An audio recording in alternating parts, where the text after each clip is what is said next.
meeting to order and start with the pledge. I pledge allegiance to the flag of the United States of America and to the republic for which it stands, one nation, under God, indivisible, with liberty and justice for all. See, did everybody have a chance to review the agenda? I did. I move to approve the agenda. I second that. Okay, it's been moved and seconded to approve the agenda. Is there any further discussion? Hearing none, all those in favor signify by saying aye. Aye. Motion carries. Did everybody have a chance to review the minutes from the November 4th meeting? I would move that we approve the minutes from the November 4th meeting. A second. Okay, it's been moved and seconded to approve the minutes from the November 4th meeting. Is there any further discussion? Hearing none, all those in favor signify by saying aye. Aye. Aye. Motion carries. Did everybody have a chance to review the vouchers? I did. I move to approve the vouchers as presented. I'd second that. Okay, it's been moved and seconded to approve the vouchers as presented. Is there any further discussion? So the Rex and candy stuff, that's all reimbursable-ish in the same line of thinking? Yeah, and when you get the receipts, you'll see we've been reimbursed Okay. for it. And so I'll make an amendment. I try to make two budget amendments here, December and June. So you'll see one in December that'll reflect that. Okay. And that's always been in our planning and zoning rules and regulations, that any professional services are formed by the applicant. That's right. Any further discussion on the vouchers? All those in favor signify by saying aye. Aye. Motion carries.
Just two in this one.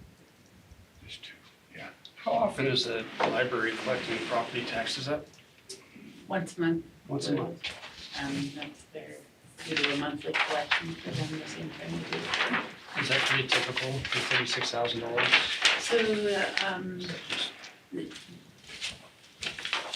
you'll see more like, because we just sent out property taxes, like in August, it could be 2,000, That's what I was kind of thinking. you know. You just need then- to sign, Malcolm. That was approved last meeting, contingent upon county attorney approval. So yeah, we'll see that again in November and December. Fire, yeah. And then it'll drop back off and come back. 17. Isn't it, I mean, it's just surprising, it's not a 17th. constant installment. Like, Just, yeah. the two big due dates, so you can see it is big. You're the calendar man. Right there. This is about to be Just there. in one of your pens. Yeah. Thank you. That's what they Thank you, thank you, thank you. Well dry. I know, somebody keeps saying, Marty's, I think, taking my pens. Okay, we have Treasurer Ritz. Good morning, Christie. I don't have much to report at all. Our sales tax collections are, they were in like $1,100 of what they were the month before. We are,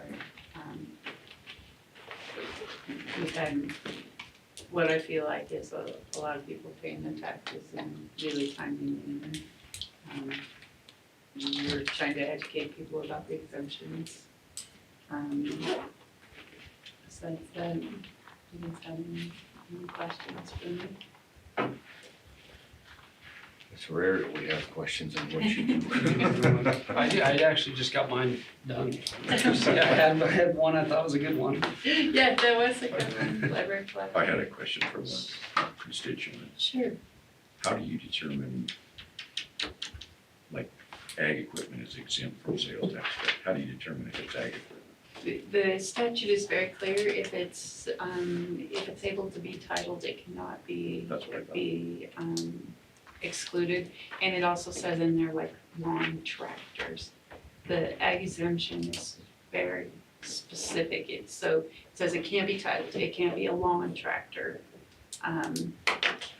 So even though like Rangers and four-wheelers and that kind of thing are used on a farm or ranch, they can be titled. So Correct, they can be titled and so then the statute, the way it's written, they do not meet that requirement of baler or something like that you would not title. Tractor baler. Tractor, baler, Rake. mower, rake. It's just like, lawn tractors, snowmobiles, those sport things that I think that,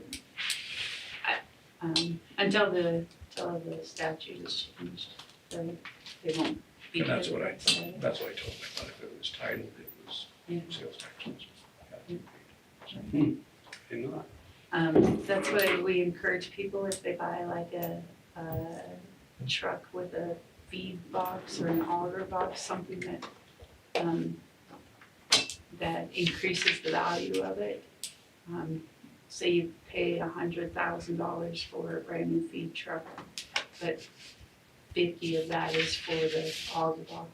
If Do they'll it separate. split that out, then we won't charge sales tax on the auger portion of Okay. it. But then you need to go ahead and declare that on your personal property. Very good. But great answer, glad you knew, you were able to tell, and that's why, because they have a title. On the specific purpose tax, Yes. we've now successfully toured all 5 towns. And Christie gave them their last collection from the 2018 question. And common question was timing on the next one. And you can see that Christie has projected 38 months left on the collection, which is precarious timing because it'll bring up that whole conversation we had in 2023, which was, do we do an election in 23 or 24? If you do it in 24, that rate goes to 5%, back up to 6% if it's approved, if any piece is approved.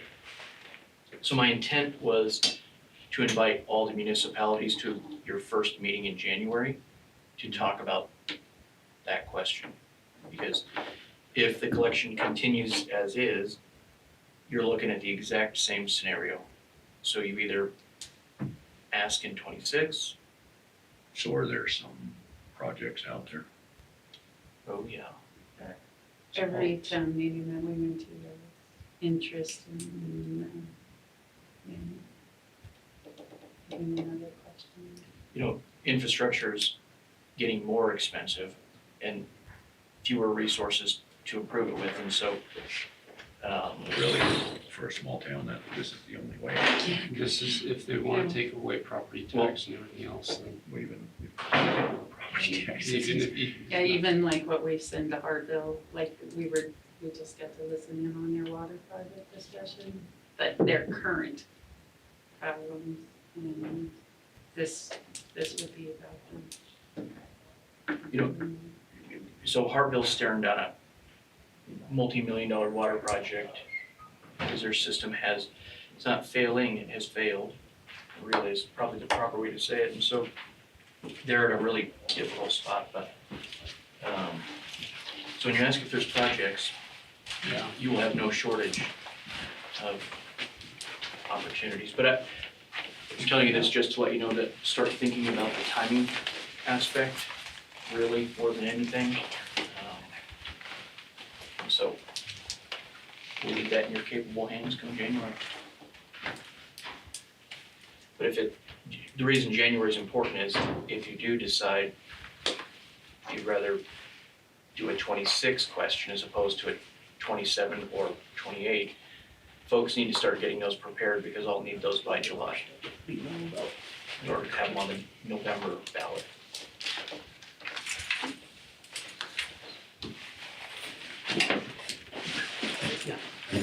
Precinct. Hopefully this starts to pick up steam, goes quicker. November is sort of tough for like sales tax, just because it's got the least business working days. So This November is? November, I think there's only, November has only Christmas, 16, like 16 or so, How many business days? days. Wow, Because we have Veterans Day and 2, 3. yeah, I So, thought it would be December, certainly. actually, no. No. No, November feels like it's super quick, so yeah, the sales tax, our sales tax collections are. Yeah, it's got the most days. Okay, Thanks, Christie. thank you. Have a good day. I mean, I gotta sign. He was gone anyway, so. Okay, then it won't take Our a bit. babysitter's not here. Okay, we have our county sheriff on. Morning, Morning, gentlemen. everyone. In the back row. Well, there's only 4 rows, it's not a big deal. So we have a couple things we wanted to bring up this morning.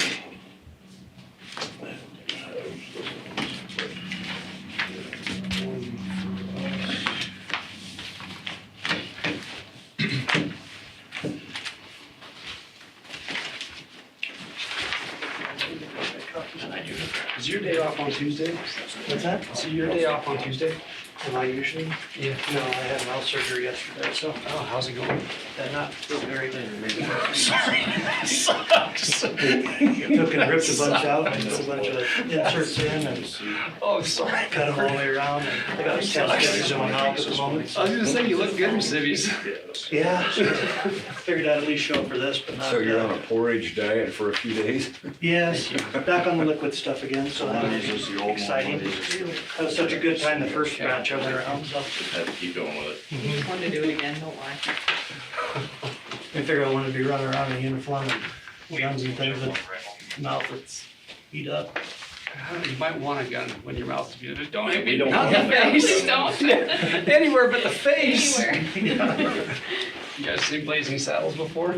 Yes. There you go. Where do we want to start this morning with the, That one's the same. Well, let's do, It is. I'd say probably the easiest one we'll start out with, the NCIC contract, and folks, I'm just gonna be completely blunt with this, where I'm coming in. A lot of these contracts, I'm having the county attorney and you guys review anything, even pre-existing stuff to make sure that we're looking good. So, as for the NCIC contract, there wasn't a whole lot of changes between the previous contract we had and this contract. County attorney's office looked at it, said it looked fine.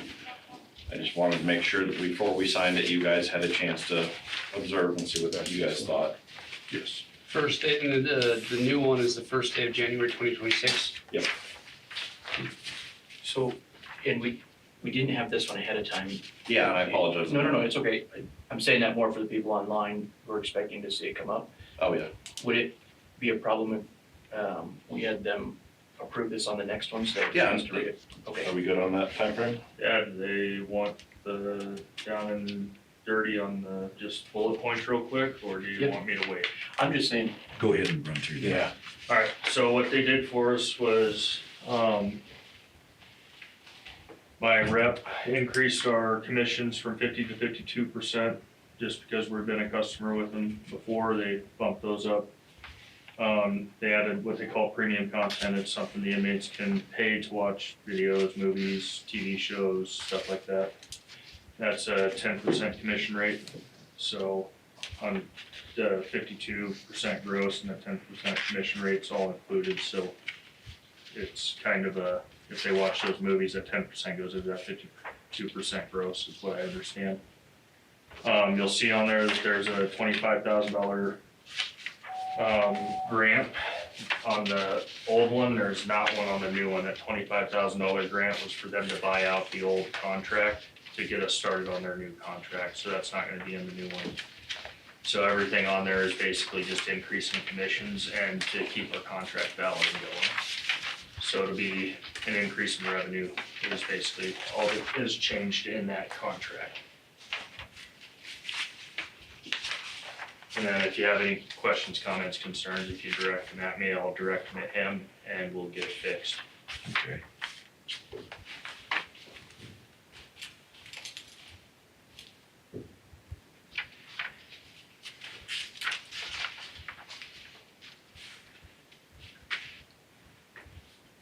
is it require, so, is it all internet based or does it require phone lines on our Oh. system? It is basically all internet based, so everything's ran into Ethernet cables down into the basement into like a big server, and then it's ran internet. So if the internet does go down, there's issues with the entire phone system for the inmates. So I do have, with NCIC, they do have a gentleman out of Casper, and he's pretty Johnny on the spot. If I make a phone call, he's usually down within either that day or the following day to fix it.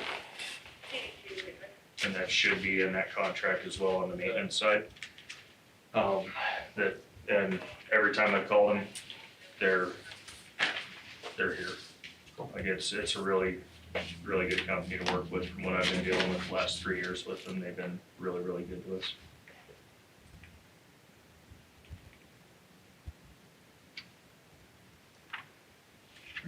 I think they just come and increase some routers and stuff in the jail, so we had better coverage. Yeah, so, yeah, this last month, I believe, so we had better coverage, cause when we have people going to like the detox stuff and like they're not in trouble, but they need to be separated, so they did put new routers in the, booking, and then that increased our coverage throughout the jail for the entire system.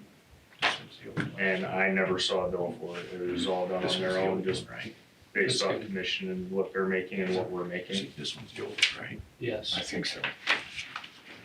The old one should look, Like, is this the old one, Will? Yeah. yes, I believe so. Okay. So on the new one, you'll change the contact. Yeah, I'll have him change the contact to probably the new sheriff, and that way he can sign this. It looks like, yeah, the old one will have all the information on the left, the new one's all the information's on the right for the contact information.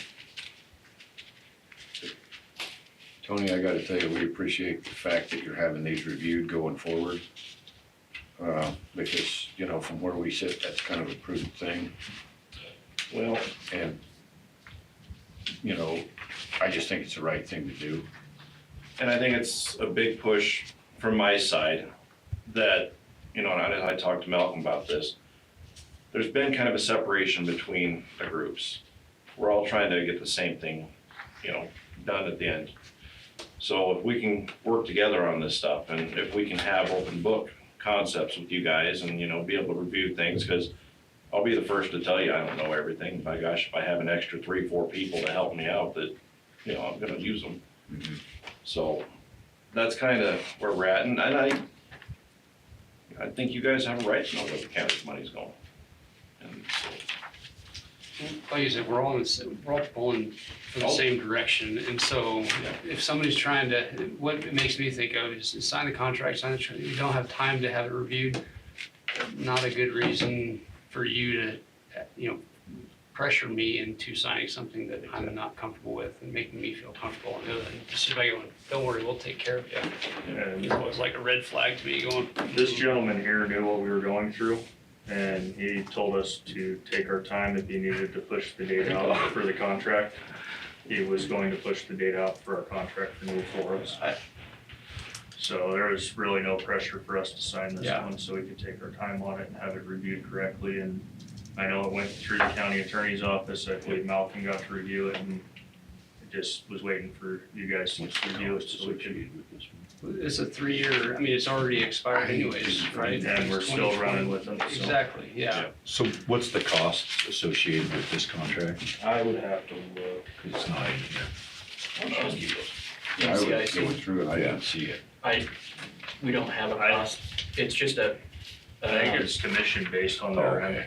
yeah, it's an agreement that will utilize their system and really prohibits use of any other system. Okay, So the commissions that come off of it, so when an inmate pays for something, 25% of that comes back to the county, but that goes into inmate trust fund, which is used for the benefit of inmates, so.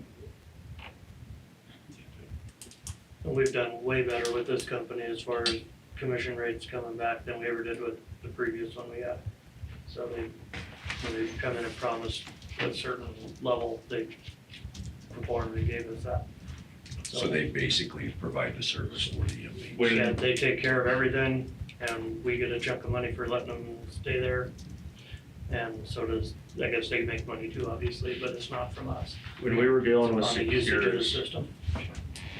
it would take a week to get somebody down here to perform maintenance on anything in the jail, phone systems, and that was just phone and visitations, all that we had.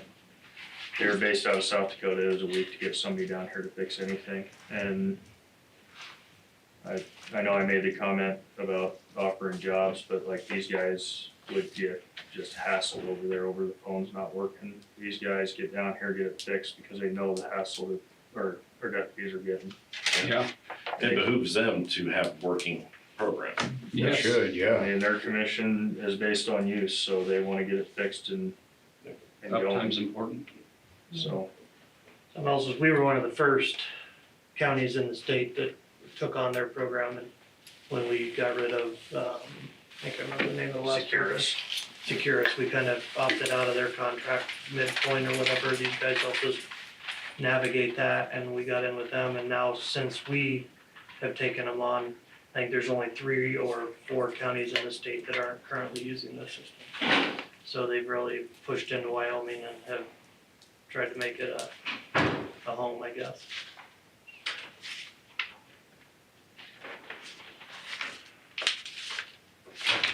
You're good.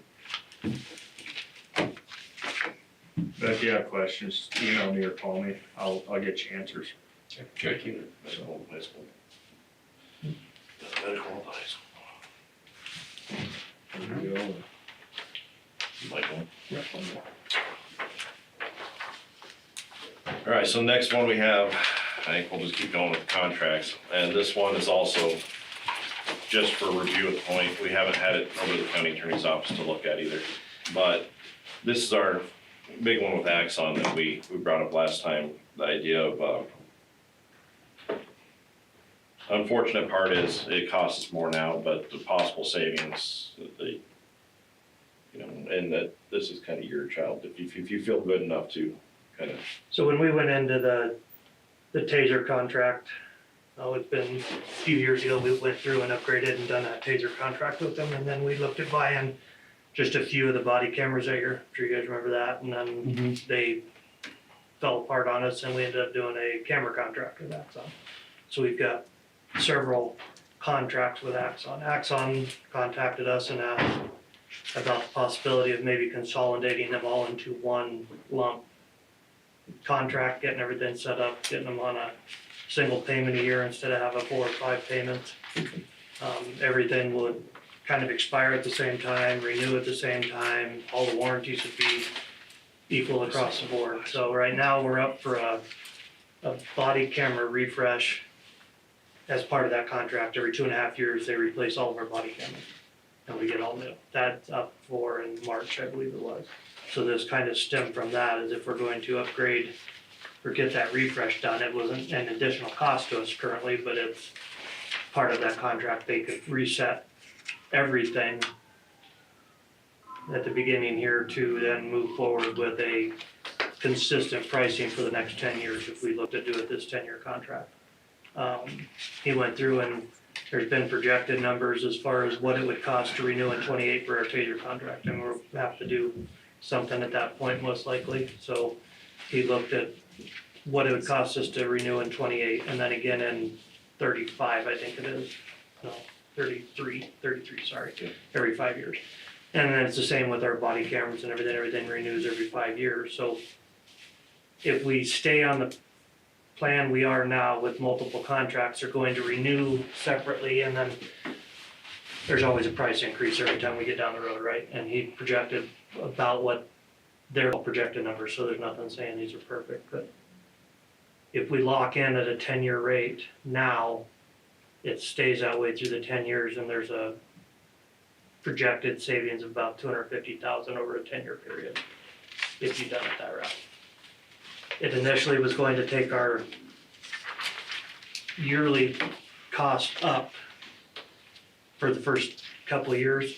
It would have been up, and then by the time we renewed our body cams and stuff, it would even out there, and then basically what the same price we are right now for the first 2 years, and then shove that money out the following 8, if that makes sense, since I knew we were in more of a budget then. So there is options to just equalize it over the 10 years, but the first 2 years, knowing that tax money's down and those type of things, we wanted to not try to, the option to spend more money isn't there, right? So time to plan and know that these were coming up, I guess.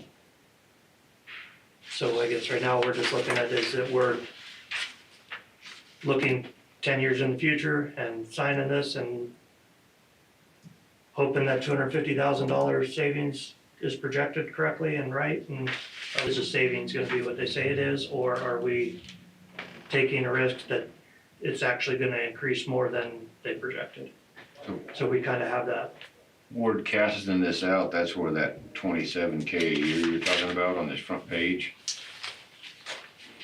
Yeah, so based upon the projections on the Yeah. second page, The average. the average per year would be 27,000 a year Yeah. savings, but that, you know, is after getting through the hardship portion of it. Yeah, till you get through the year 1, year 2.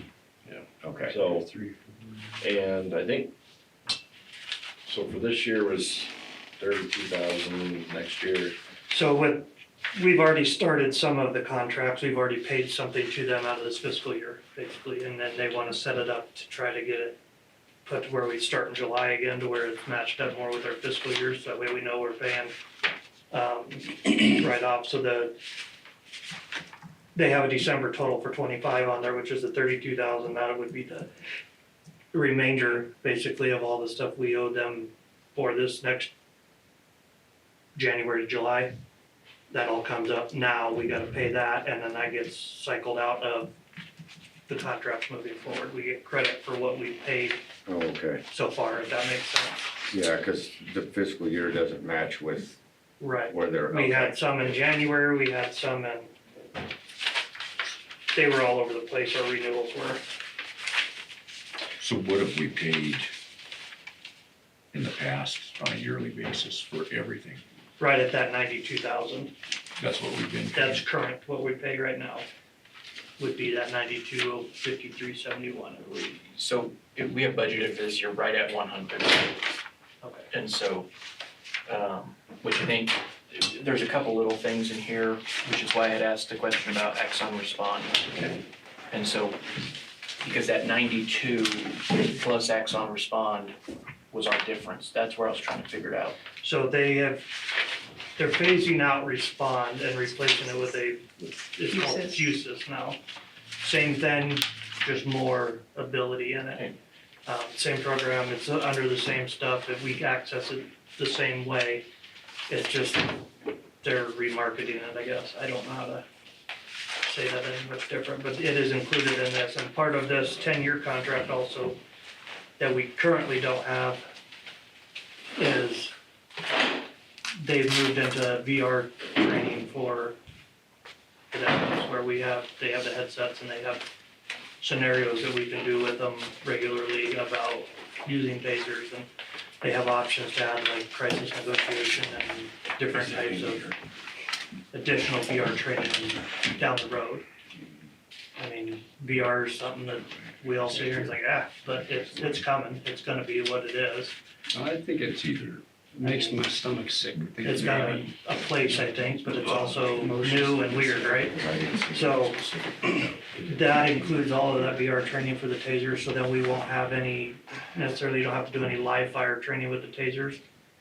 The VR sets up to where you can actually train and use the taser as if it was being used, but not expend the money on cartridges every year, because every year they're required to expend so many cartridges a year to stay certified.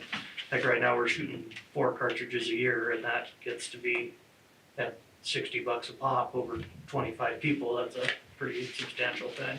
Yeah. These contracts all include all replacement cartridges, training cartridges, the training suits for live action role play. We get replacements of those. Basically the same taser contract we already have, just the newest batch. And when we talk to them about the Taser 10 versus Taser 7 that we're currently running, cost is not, it's negligible, the cost difference between the two.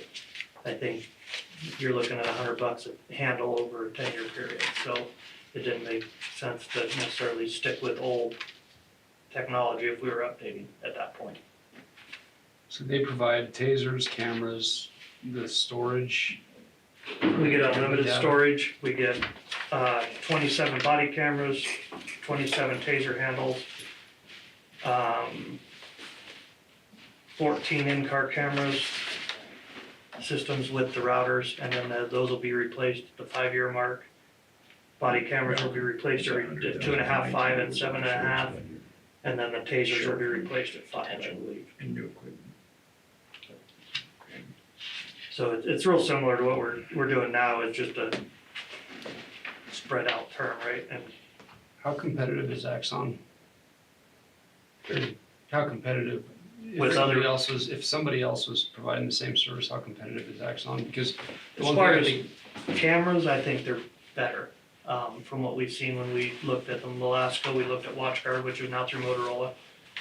I see a lot of agencies are moving away from Motorola and their camera systems because of service is trash. We fought that some with the Spillman side of things, and Motorola's Motorola, I guess. WatchGuard used to be the flagship camera system for cars, and we looked at those and they were more expensive and the service was less. Axon really pushed into this and I think is trying, they want the market, they're still in that shove to get the following, I guess, a little. Yeah, trying to keep their foot in the door and push through it. As far as tasers go, they're realistically the only option. There isn't tasers are the only tasers option. or tasers. I mean, that's who does tasers. I They think there's work another every time, company don't out they? there, but I've heard very little about them and they've never gained any traction, and it's kinda like the radio world, I guess. If you look at it, you got Motorola. That one that will work in the truck. There's other radios besides Motorola, but Yeah, who do you go buy radios from? the only question I have is I wanna, if we get married to them for 10 years, then the biggest thing that does is it, we're not gonna be looking as hard for somebody else, and so if they quit providing service or something like that, or they've slumped down or something, how hard is it to get untangled from that? And does it, because I do want the option to go, you guys aren't providing the service, I'm gonna go with somebody else, because to me, that's like the only thing that keeps a business honest, is knowing that they can lose a service and you have to work for it every day. You know, I've been using or working with Axon for 10 or so years currently with Twin here and Guernsey when I was up there type deal, but I think they've actually gotten better over the years, I think, about being the helping. We have a rep that calls us all the time. Motorola, we don't hear from. No, They exactly. just want their paycheck and they move on. Yeah. Axon has always been really good. I've never had any issues getting anything warranted or taken care of. Doesn't mean that we don't go that way at some point, right? But currently, they're probably one of our easiest batch to deal with. The only other one that contractor that's easier is NCIC that pays us. Yeah, those are obvious. We have issues if Axon starts paying us for their service. They're gonna, you know what, I could see a world where they go, we own the footage and we're gonna put it up on cops. You know, like, look at this footage we've got from, Great, yeah. monetize the footage. And that's a whole nother thing of the world too, right? Look at the all cloud storage now. We don't Yes. store any of our own information, and that's, Yeah. I guess there's arguments all over about which direction you feel about that or don't, but Yeah. that's just kind of the way of the world now, right? Do we So wanna they- keep building servers, or do we wanna? Yeah, so there's arguments both directions on that one, for me anyway. So they agreed to keep the first couple of years down because they know the revenue situation Correct. and then roll that over into the, When they called and talked to me, it was, David had started some of this early, and he called me almost the second day after David's resigned. And I didn't know nothing about it, and I just kind of went with it and was like, what are you asking, what are you wanting, show me some numbers, I gotta see what it looks like before I'm even willing to take it anywhere. We talked to them about just the revenue being down, and when he gave me the first number, I said, there ain't no way. I said, I got what we got. If we have to pay any more than we are already, it's out the window for this year, like, we can't go looking for more cash. So that was his way of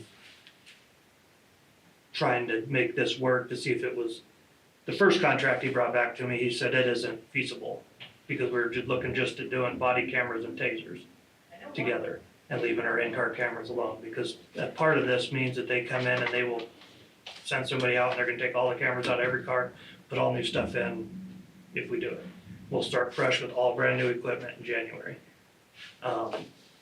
Currently, we would have stayed with that first one, we'd have stayed with our car cameras and let them cycle out the way they would have, and just done body cameras and tasers at the time. That one wasn't feasible to do it that way, but by grouping in-cars in with them, they were able to do some work on their end and do some discounts and things because of the bundles. And contract is a little so I less guess to where, my concern is that, like you said, you met with him, you said, we got what we've got as far as budget. Mhm. The revenue's at this level, we can't go any higher. And in an effort to get us to sign on with them, they say, okay, we'll keep you at this level and we'll roll those additional costs over into the following years. Correct. What do we do when 28, 29 is worse than 26, That's 27? where I'm sitting here with you That's a- guys saying, that's a very do we real take the risk of that being a thing, or? I mean, A lot of this is, you know, the projections are just that, the projections. We don't know what's gonna happen. Obviously, the cost of living has gone up on everything. So it's not unreasonable to think that, you know, these numbers possibly are gonna be correct. The big question we have for you guys is, you know, is 10 years too long? You know, are we setting ourselves up for something that's, like I said, it's a 10-year marriage where right, wrong, or indifferent, you don't like them, you still gotta stick with them. I mean, what I'm looking at is, as far as revenue, the first 2 years might be the very best that we have. Yeah. It could go down Correct. every year And after that's- that, but we're signed up for 10 years, so, which it makes it kind of hard when you don't know and you don't control. What the income revenue is. I mean, if we're a private business, you can enter into a contract like this and know that in year 5, 6, and 7, I'm gonna have to do more business. I may have to, diversify my business, whatever, but counties, governments can't do that. No. So, There's, And that's where, when he had said that there could be some cost savings, that's the only reason I pushed forward with it, just to see what the options were. I don't know whether the best options or the option, but at least we got to look forward and see we get to make that decision on what the best risk of. If you talk to them about 5 versus 10, what changes in these numbers? 5's right where we're at. That's right where we're at. There's Yeah, nothing- that's what we're doing now. And Okay, I had it on my other email, I might be able to pull it up too, but give me just a second here. There was a projection at one time where if we waited and renewed our tasers as they went, the projection was that it was gonna go up this much, and then the next 5 years, it would be, again, another price increase. And I'm trying to remember what that number was. Let me, Can I add just a couple things? One, the camera really is becoming just as important of a tool as a gun and handcuffs, quite frankly, for law enforcement. So I don't know that we can ever go away from that. And you all remember when we had the issue, we were literally about to approve the budget and then sheriff said he couldn't order the new ones. And so we had to start this agreement for stability. A pro, it does eliminate a number of different agreements into a single agreement. That's preferable, I think. And we know it's going to get more expensive. It's obviously not gonna go the other way. But the con, of course, is 10-year agreement, you're saddling 2 sheriff terms to this equipment. And that might be a tough sell, but I would recommend approval. Personally, I think you spread it out evenly amongst the 10 years. So keep December 25 at the 33,000. If you spread it out amongst the years, it's 115.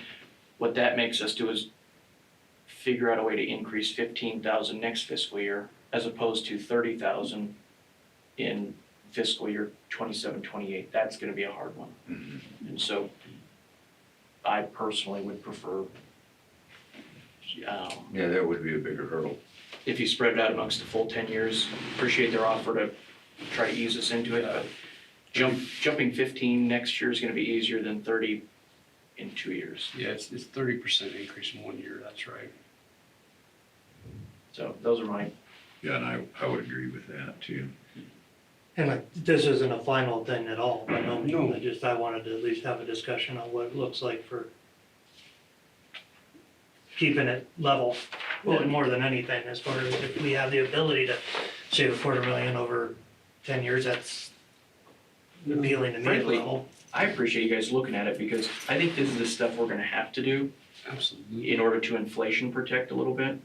I mean, we know it's going to get more expensive. To what degree, we don't know. So do you lock in for 10 years? It does give us some predictability year over year. And so we know if we have to make other cuts within the department, we know we have an obligation here. But And that's what I was gonna say. If revenue goes down, we may have to cut something else because we're Right. contracted to pay this. Whatever that is, I don't know. Which I think you made a good point about cameras or something that we can't not have at this point with That's what I litigation keep and going back liabilities to. and I mean, look at all the public records requests we're getting for them and things. And Yeah. we're not able to produce those things, we're gonna be in a whole different realm of issues so that we have them. There are some things that we could probably cut and live without. I don't know that cameras are one of them. It's a different world, we have to have those. I mean, It's hard to stick to. Yeah, I was trying And to. that's the problem. They expect you to have those, but they expect they shouldn't have to pay for them.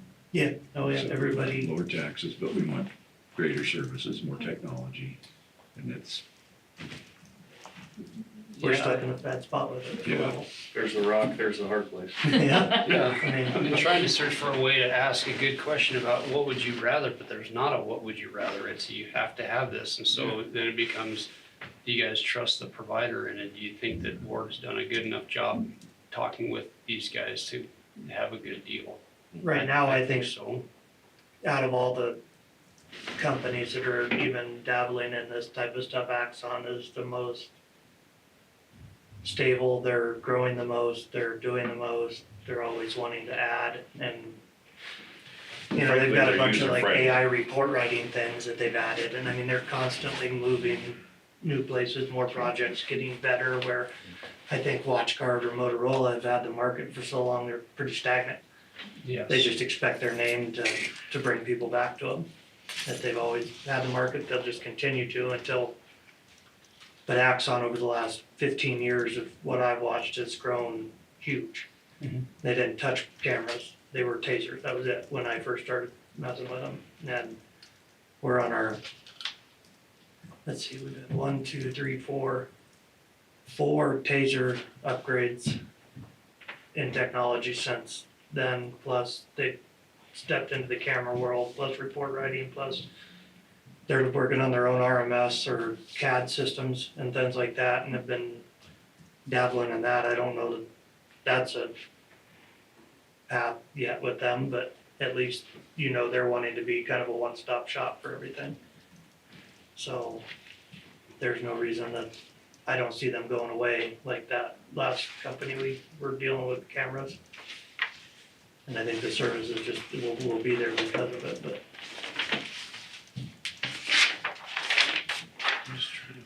And then to be realistic on our end, I don't know that the 10 years or what, leaving it at 5 years is an argument or what we're fighting for. We're just trying to show some opportunity or what it looks like, I guess, to see if there's a way to do our part in helping cut back on expenditures over time.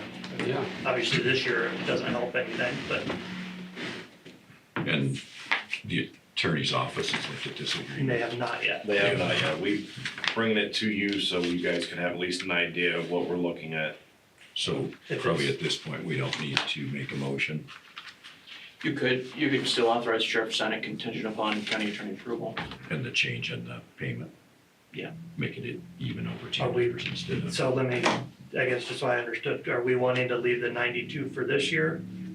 For this year, yes. One first year have the discounted and then spread it over the next 9 So we would- instead of 8?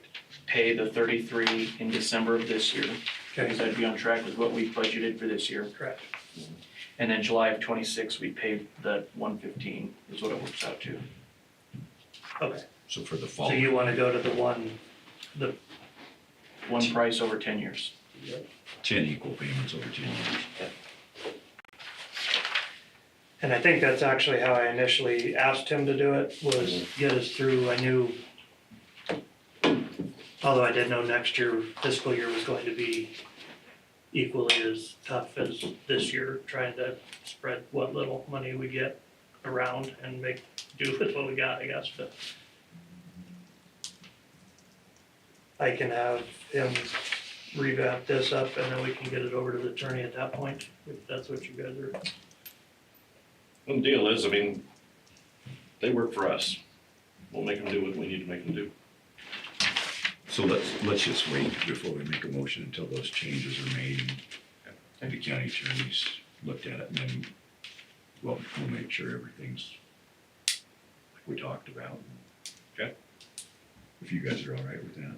Yeah, so I was just doing some math up here, so And I the, assume that if the actual contract will be, this is a quote at this Yeah. point that we would be signing, kind of accepting, and then the contract will be forthcoming Because at that there's point. no anticipated changes. so they, Other than the payments 2,000.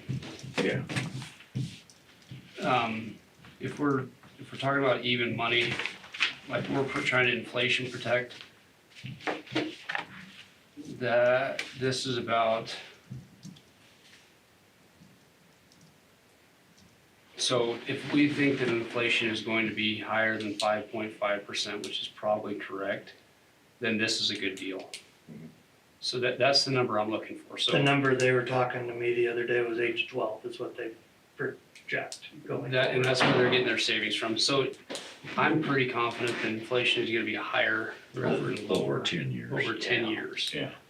We're stuck in that cycle right now, and so I'm comfortable with the cost of it now that I've done that math. And so we just have to, if interest rate is below 5.5%, then we have made a bad decision, but to what extent? we're talking about a couple $1,000s difference instead of. And that was the big- risk that what's the better risk? Really? Do you play the inflation rates or do you play, Exactly, I mean, the numbers they projected? yes. It's tough, I think, to look that far out and decide if, it's gonna continue to increase. And that's my point, But how is- much is it going to increase? Are we gonna have a couple of years to stay pretty level, or are we gonna increase 30% 1 year? And so I'm comfortable, I've gotten to a number that I'm comfortable with, so. So the final number on this contract, or this quote, I keep saying contract, the quote here that we have will not change. That 1.1 will stay 1.1 over 10 years. It's just how we pay that 1.1 over the 10 years that we're looking to switch, correct? Yeah, you might bring it up to them like that, and that might be the biggest difference in the deal, is like, hey, let's just do $110,000 a year for 10 years, Right. saves us $90,000. They might buy it. I will. Remember, you're talking to a cattle buyer.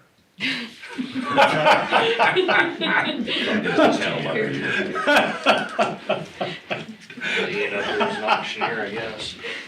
You wanna come over and sit on the phone call with me? We might get somewhere.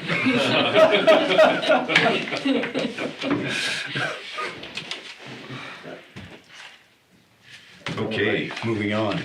So I have here with me, School Resource Officer Corporal Mangan.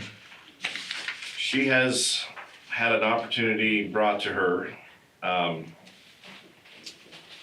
know we've had some deals with K-9 in the past. We've got the ones that, retired, are gone. They have asked, I guess, what it would take to get a K-9 program for the school system in District 2.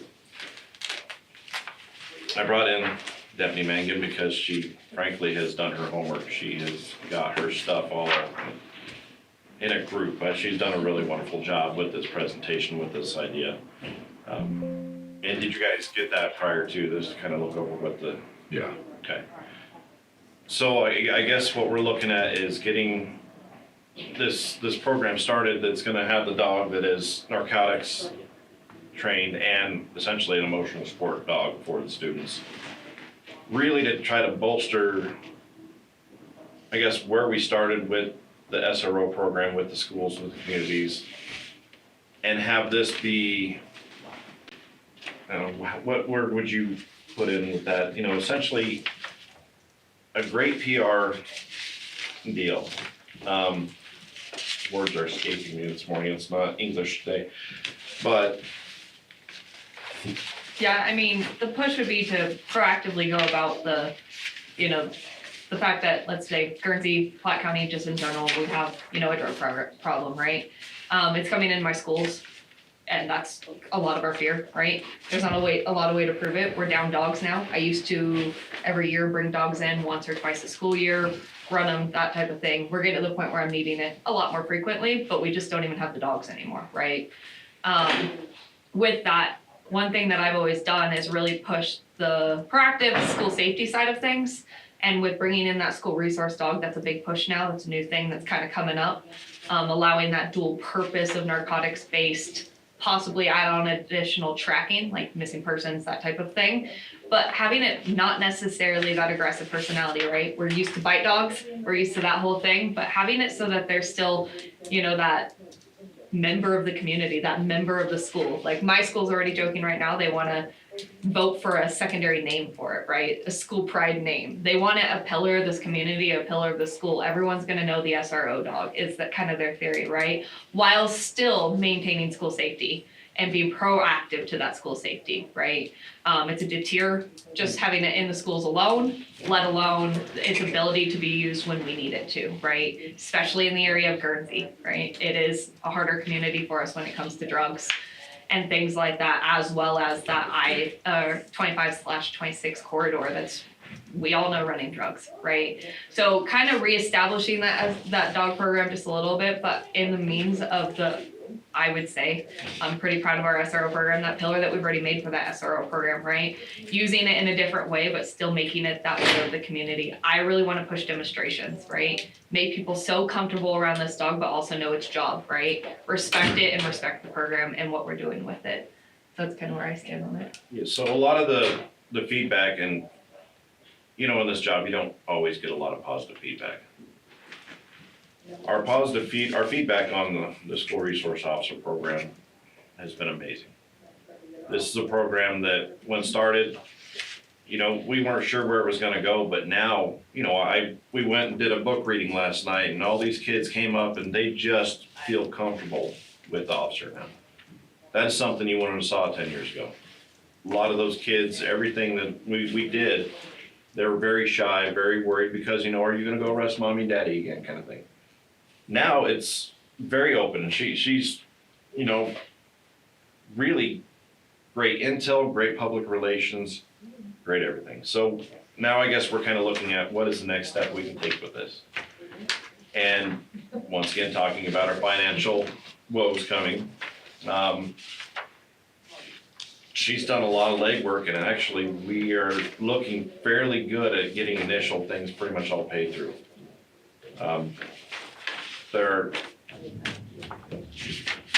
I mean, I think every single day, so this conversation has been going around for a little while, about a year and a half now, and my community has bought into it too. I have ranchers wanting to fork money over to the school to give over to us for this program. Like, everyone is so serious about this. The school in itself, we know schools do not have the money right now. And they found $3,000 to already put towards this program. Just my conversation with her last night is she wants to find more if we need it. So, like, we had TAC 1 just here doing a school shooter safety. It's our repetitive school safety training we do in Guernsey. He just offered us $2,500. We have money coming in everywhere. People really, really stand behind this and want to support it. For this program. For this program, yeah. Total, we're looking at about 10,500. That's not including the rancher donations. I think I have 2 checks coming in for 500 to the school, and a few others. The school said they could probably figure out another $2,000 if we needed. And that would be to support the cage for my current, as you saw, my Viking car, right? Right. He hadn't seen it yet, so now he has. Right. No one else can fit into it. No one can fit into. But I know that we're in a money crunch area, right? And I know that we have existing K-9 units. You know, Ward and I were talking as well as we have Durangos that are K-9 suited right now. So for right now, we don't need that additional addition of that cage. So looking at that, we've raised over enough money to start this K-9 program if you don't include that cage. I have no problem going after another grant. I talked with Malcolm on Friday, Wyoming Community Foundation. I had put in for them for this program before. The only reason they said they denied me really was there was no money coming in elsewhere. I was looking for the full cost, right? So if we get this program already started and I say, hey, I want to keep the Viking Dare car in progress, right? Keep it out there in the community because it's a photo shoot every time I'm at the gas station, I swear. Putting the money in for that grant to then outfit the car. So I moved back out of the Durango into my car again. And I would have no problem doing that if that's what we need to do to start this program. So that there's no big cost. Because that cage is really the huge cost of this. But with the Grant Foundation, using Sector K-9, they use shelter dogs and they've repurposed them for canines, right? And so that's where a huge cost. They have a grant program there. We're talking about 20 to 30,000 usually for dog training. It's covered. Yeah. The dog is covered. They have a discount right now that if I go to the January course, you're getting $2,000 off of the dog, the single purpose narcotics dog. And that's just for that class. That's extra grant money they had run over. So that's another $2,000 savings we can get towards this program if we wanted to get it started. If not, if we have to wait another month or 2 months or whatever that is to continue on, then we're looking at that additional $2,000 usually, right? And so with the grant coverage right now, with the donations I've already received, we have more than enough to cover the dog, all of the costs per the policy that we already have in place, like the collars, the leashes, those type of things. The food's already covered by Purina, right? Currently, we go through the country store and they have worked a deal with Purina where Purina actually donates the food to all of our canines. We get 1 bag a month, And this which would be, proved to be enough to feed okay, them dogs for a month. That's about a $80 a month savings there on us on long-term stuff. But it's not Country Store, I guess, facilitates the program, but it's actually Purina that donates it. So I guess I look at it as kind of, the town of Guernsey and the school has essentially said they've had enough. They wanna get themselves right with their drug problem, which we've all known for years that Guernsey's had a huge problem. Every community in this county has a problem, but I guess this is my way of looking that they're willing to put their foot down and do something about it now. So would this dog only be used in Guernsey? Or would it be We are going countywide? to have a conversation with District 1 as well, and that's, we're actually seeing maybe if they can put in a little bit of change too, but this will be for the schools, 1 and 2. Right now, I'm currently the only certified SRO, right? And so they know me as that, right? And my talk with Lisa Weigel and everything like that is that, yeah, obviously I'm primary and so would my dog be primarily in Guernsey. That's my headquarters per se. But the request is absolutely for any school within the school district because I am a Platte County School resource officer, right? And so they see it as that. Obviously, they don't want me to spend 90% of my time over there, right, in Platte 1, but they know that the request is there. They know that it's useful in all the schools as well. So looking at them and maybe even working out a little bit of money towards that cage or something like that would obviously be the next probably step for chasing down that cage costs and things like that. But they are a first come first serve program because of their dogs. They have one that's perfect canine Piper up there. She's a lab mix, so it's that more sweeter demeanor, right? But she's already checked off on narcotics, completely trained. If we wanted to add that tracking route as well, she would be able to do that. It's a 2-week training, regardless if it's tracking and narcotics or just narcotics. And that's just for me to get certified with my dog. I would leave there completely certified, ready to start work. Both me and my dog would be certified leaving after that 2-week course. Kobe, he's a Dutch Shepherd mix. He's a little bit high energy, but he's the only other dog that's really not with that meaner, more aggressive demeanor. It's still sweet, just way more high energy. Those dogs are first come, first serve. My only hesitation would be waiting longer. I have no problem doing it because I know that is, but it's shelter dogs, right? So we don't know what type of demeanor we're gonna get out there. The fact that right now they have 2 that would fit the bill and what we're looking for is a kind of big deal. I haven't seen one, but one in my 1.5-year search that was the right demeanor over there. So with the saving of the cost, it's one of those things that, you kind of wanna say, is it right now or do we need to wait? That type of thing. But those 2 dogs are kind of who they are suggesting. Obviously Piper, female, that's another thing with Ward's dog there. His dog gets along with females a lot better. They don't have a lot of females coming through there as well. So having Piper available as a female, that's a better option for our department, not only just me. Spayed female. How long is their career? Usually a couple years. It's really dependent on the dog and how the injuries, health and all that. But this dog's only a 2-year dog. Old, both of them are 2.5 and 2. So they have a couple How years old? left. 2 2 years old. 2 and 2.5. So they typically, you see 5 to 7 years of service out of a canine, which would, depending on what they do. Dual purpose dogs like mine typically have less time because they're more athletic and the use of them, right? If we're using them a lot more than what we do here, fighting and jumping and chasing all the time wears them down and they go down quicker, but Yes. mine will be 6, no, he is 6, he'll be 7 in May, and he's still very useful. I don't see any reason he won't go at least another couple of years.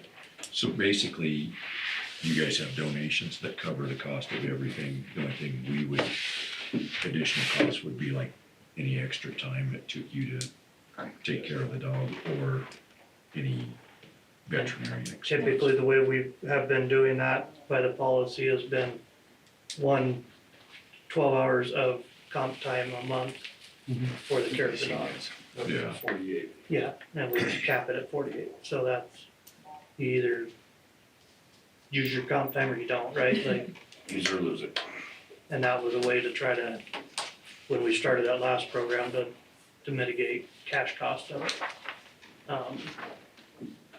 Food is taken care of, vet would be where I could see any of the additional long-term costs. You'd have your shots every year, and you would have whatever typical vet bills you would see from a dog, where this is a single purpose dog that's in the schools, not, Running around hopping the interstate. yeah, not, mine, I could see us having way, mine will have more issues with possibly going to the vet because of his job.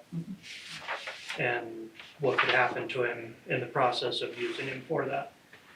That one doesn't have that ability or have that training, so We're not gonna have to worry about Poncho where he was injured during training and we're raising money for his bills. This one is gonna be pretty much standard vet bills. what you would see out of your house dog. Any of your Yeah. cattle dogs, if you're taking them to the vet, I think you'd be Most ranchers surprised at do what or they can don't. live through. but If you're talking about Exactly. cat dogs. well, same thing with these dogs. I mean, Poncho's still alive and kicking, but these dogs aren't gonna have, her dog wouldn't have near the issues that say mine has from The potential for the issues. The is- It's a lab. It's a lab. So one of them's a lab, one of them's a Dutch Shepherd. So the labs, I don't think have the issues with the hip dysplasia Not as nearly much. bad as those working dog varieties.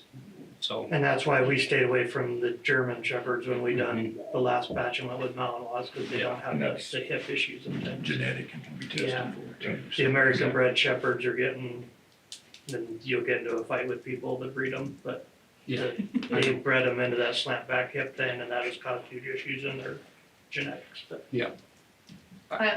I also attached testimony from people that have used Sector 9 K9 recently as well for an SRO dog for you guys as well to see too kind of how they thought getting into this. It's like, is it really as good as it sounds, right? I haven't been able to get my phone to stop ringing with people wanting to share about Sector, especially their school resource officer side. It's called Rescue to Resources because they're rescue dogs coming in. I also, the addition is we've never ran an SRO K9, so that's additional to the policy that we already have. So I wrote a tentative rewrite to that, to an addition for that policy that would be needed for that as well.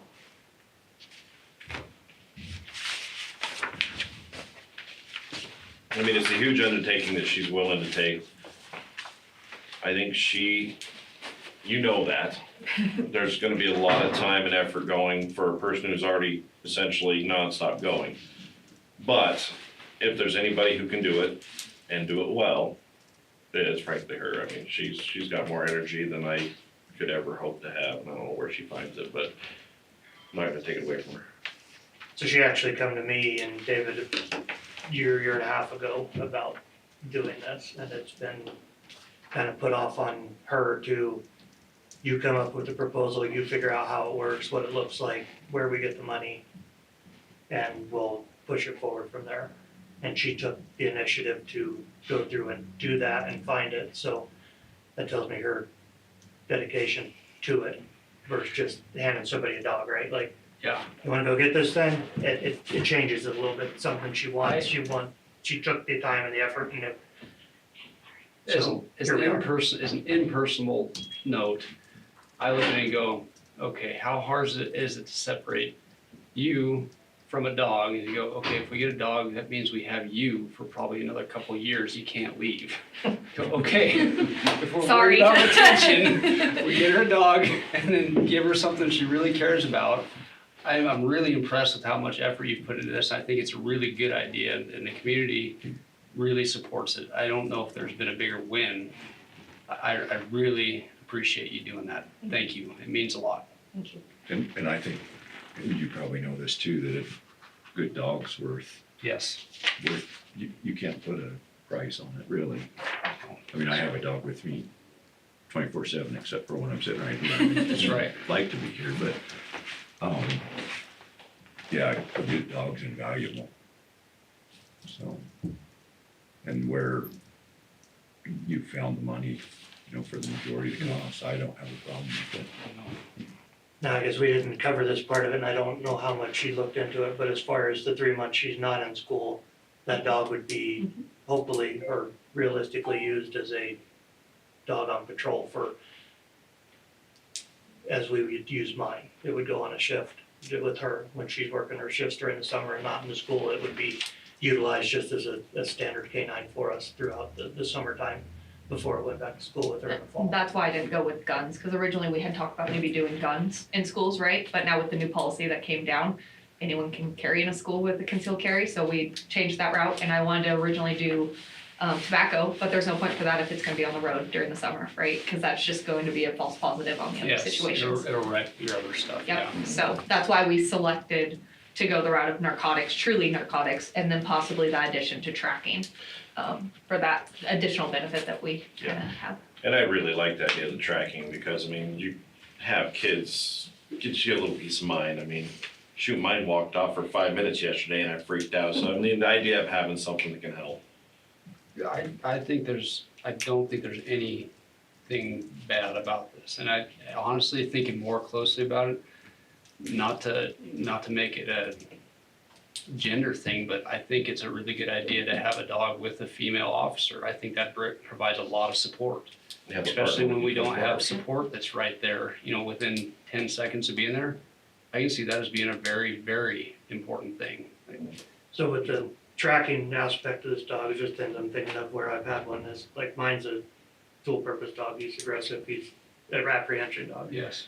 We track to apprehend the bad guy, it typically will end in a bite, that's the whole purpose, where hers would not be that way, it's more of a civil tracking dog. Used on search and rescues, missing kids, where I gotta be super careful, we get my dog out, we can track a kid with it, but Yes. I have to be on top of my Yes. game to make sure we're not, Yes, ends in the bite. that's how he That's learned, exactly. that's the deal, we get out, we track somebody down, it's a bad guy. You Yes. don't necessarily differentiate that, Yes. You just have fun at the end. yeah, that's your That's reward, right. it's not an That's aggression exactly thing, right. it's all Yeah. a reward, it's like playing tug of war. Mhm. The person at the end of that track's their toy, that's their tennis ball, Yes, that's all it that's is to them, it's not a mean or an aggressive thing, it's No, just, it's just what you. that's how just they what were they're taught to trained to. play, so. Yep. There is a usefulness to that portion of it to where I wouldn't get mine out in certain Mhm. circumstances, just one more thing we Yeah. have that could be used in a different realm than what we already have. It expands it more than what we currently have at the department and the ability to do.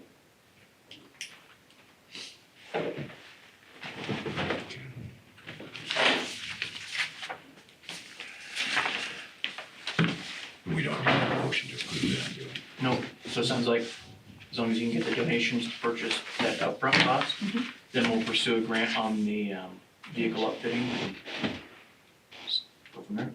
Thank you. Thank you. Very much. Thank you guys. And then we have one other item, the dispatch MOU.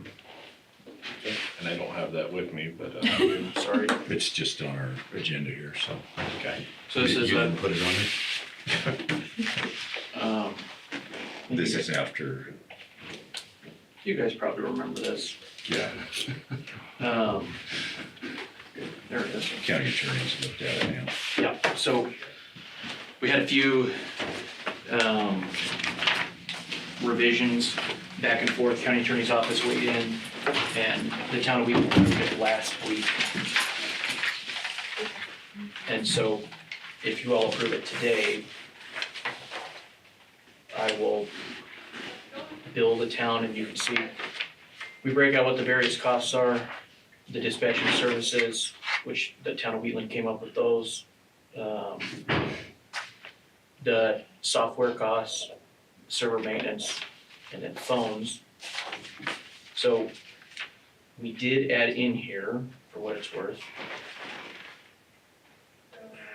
that should the town choose to terminate the agreement, they'll still be responsible for the Spillman costs, because that's a separate piece they've committed to for a 5-year period.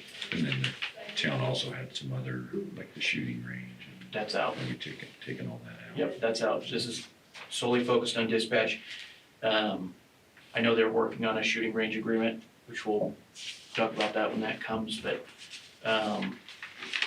really the major change for us is, we'll keep dispatching the way we always have, but we will have to have a dispatch advisory committee, and the supervisor is the chair of that committee, and you'll see Sheriff's Office, Wheatland Police Department, Chief of Wheatland Volunteer, and then any other entity who are party to a dispatch MOU will also be on that committee. So other paying entities, they'll be on the committee as well.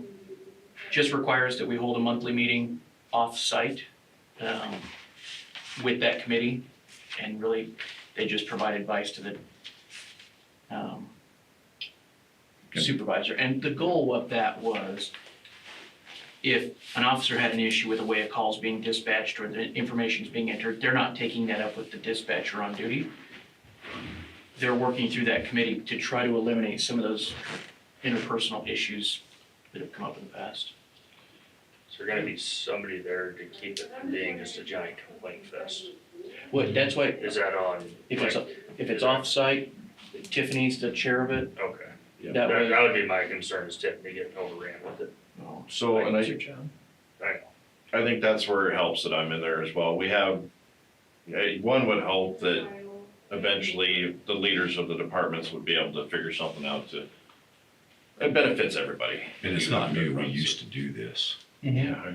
So, I mean, I mean, and it gives them, if they're gonna be paying into it, it gives them stakeholders, gives them the ability to have a say in what happens, and it can be filtered down into one area. So, do you guys have any other questions on it? No. I think it's been a long thought process, and it finally looks pretty good. I would entertain a motion. So I would move to approve a memorandum of understanding with the town of Wheatland regarding dispatch operations. Second it. Okay, it's been moved and second to approve a memorandum of understanding with the town of Wheatland regarding dispatch operations. Is there any further discussion? Hearing none, all those in favor signify by saying aye. Aye. Motion carries.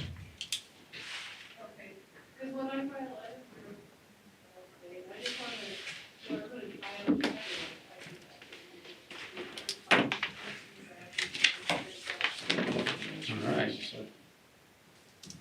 Anything else this morning? We got him doing enough. you did well. Yeah, I think so. Okay. thank you guys. Thanks, guys. Just call Steve, so.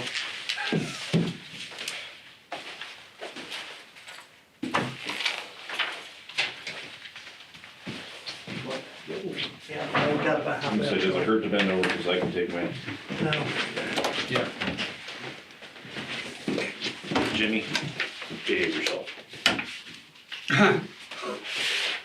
It's like trying to tell a kid not to get muddy when it's raining outside. Oh, he's gonna get muddy, it's gonna happen.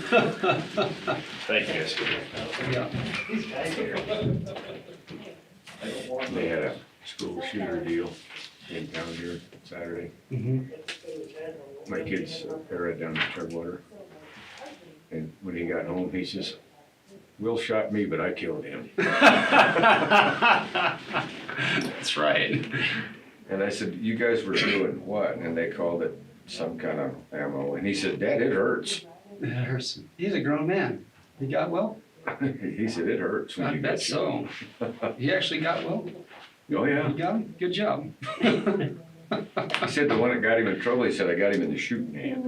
Yeah, I bet. It's like a surgeon going, yikes. I said, where'd he get you? He said, here in the leg. Yeah, He said, all I had to do was change positions and, yeah. through and through. I'm all right. I think that dog is actually a really good idea. I do too. I think there's a lot more benefit to kids having an animal around. I dropped the kids off to school this morning. I said, well, Gwen, what's that fat dog doing sitting in the playground? She goes, or what's he doing sitting in the playground? She goes, that's da-da-da. And he's a she. Okay. I don't know the teacher's name that runs the dog, but I do know the dog. Yeah. And it's just, I think that's important. Having one thing that's always happy to see you. Well, and you know, the thing about their ability to sniff out that dope Yeah. is huge. Well, it's just that it doesn't come in if it knows that they've got something like that Yeah. there. It just doesn't come into school. Yeah. It's 100%. I was thinking that maybe they should have gone with like a mini dog or mini something. Yorkie. Yep. I could fix it with a Yorkie. It gets into all the cracks and crevices and has a pretty good nose. Those Yorkies, like their noses are like, Yeah. what is that dog smelling? Yeah. Just constantly. Awesome. Yeah. Morning, Jim. Morning. What do you have for us this morning? Oh, I got a few things.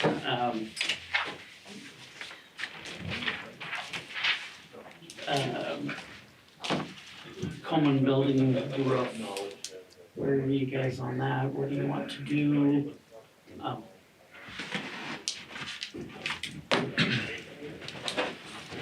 So regardless of what we do, we're thinking about using the spot tax for it.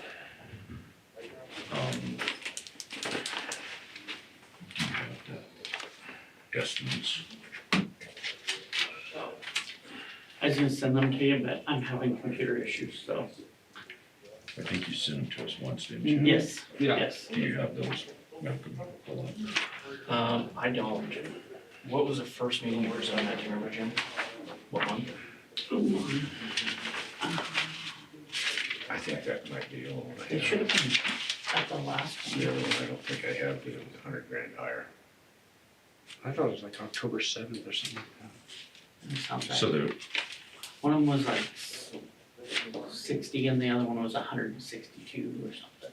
Yeah, there's huge difference. Yes. one of them was it 34,509? 34,500, is this it? Is that the one? I just grabbed it, I didn't look at it. All that close.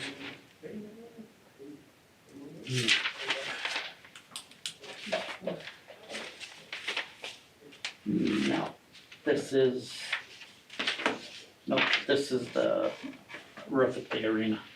The Yeah. one that I just done the last one. Okay, yeah, this is, it says office, but yeah, it's the office on Yes. here. Yes. Yeah, I thought I had that too. October 27th. October 27th? Yep. Oh, you didn't meet that day, how about the 17th? Well, that's when Jim sent it to us. Let me see if he sent it. Oh, I don't. It actually doesn't go to you. can you forward it to Malcolm? Yeah. I gave you copies, didn't I? Here, I It's on its way. That's what I was asking you, the meeting date, but I will get you. a Cardinal copy. sin, CC and Malcolm. I'll let you get a copy. I'll get you a copy. While he's doing that, we did get the elastomeric on the roof out there You did? last week, so. Nicely it had- done. Had some good warm weather, Oh, yeah. so Did it work really well? it seems to. We, Dry as can be. Try as can be, that's right. yeah,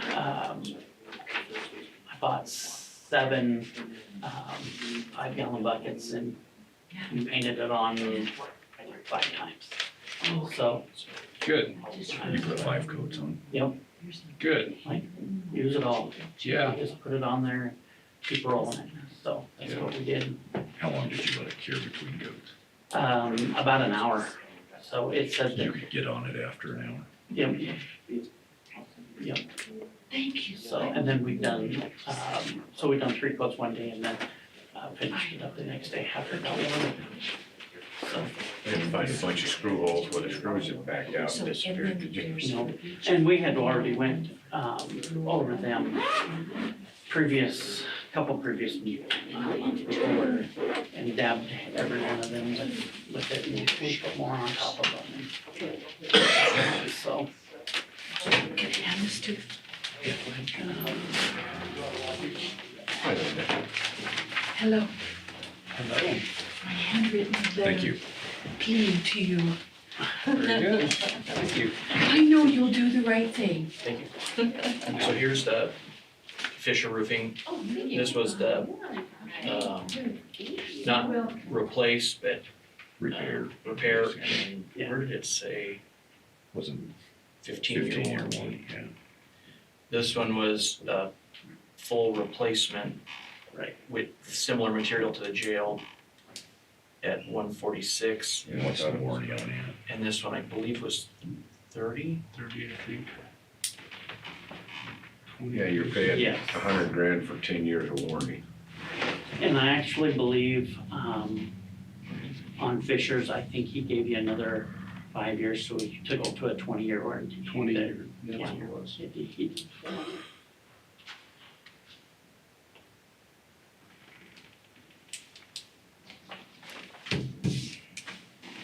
So I'd go with Fisher's. I would too. I mean, where we're at, I just don't think we have a choice. No, I agree. So on this one, if, so the next step on the Coleman building would be either make a decision on, do we engineer the HVAC system? Or do we just work with the local contractor? We'll have to put out an RFP no matter what, which way we go, but do you want it engineered or have a local company build it basically? I don't think the size of that requires engineering, because it doesn't have the amount of square foot that you would have to have with, you know, exchangers and handlers and all of that, because, you know, you're not talking about that many cubic feet of air to start with. I think that just would be an expense we don't need to throw at it. I think if you had competent HVAC people come in, walk it, measure it and bid it, I think the outcome would be okay. You know that on the RFP side, it is harder to write an RFP without it being engineered. Because somebody in the county will have to come up with specific specs, requirements. Essentially you do a design build, basically like we did with the exterior of this building. But let's say that however we go about it, they replace all the units up top. And does this Fisher quote lend well to that? Like, will they come then cover those areas, or how does that work? I bet he would, yes. For an extra fee. That, I just don't know which one works better with the HVAC conversation. What does the HVAC revamp look like? Are we scrapping everything and going to the new, is that ducting, is that, I think, does it look like here, or does it look like a hatch? It's similar to what this is. There's 7 different units in that whole building. Trying to replace 7 with 1, No, I don't think you could do that. I think you'd have to go back with, 7. Yep. But you'd have to replace all the ductwork and everything with every one of them. Well, that I depends. don't, that kind of depends on what unit they go with. That- At that point, you're starting to talk about how many cubic feet a minute this ductwork will take versus this return.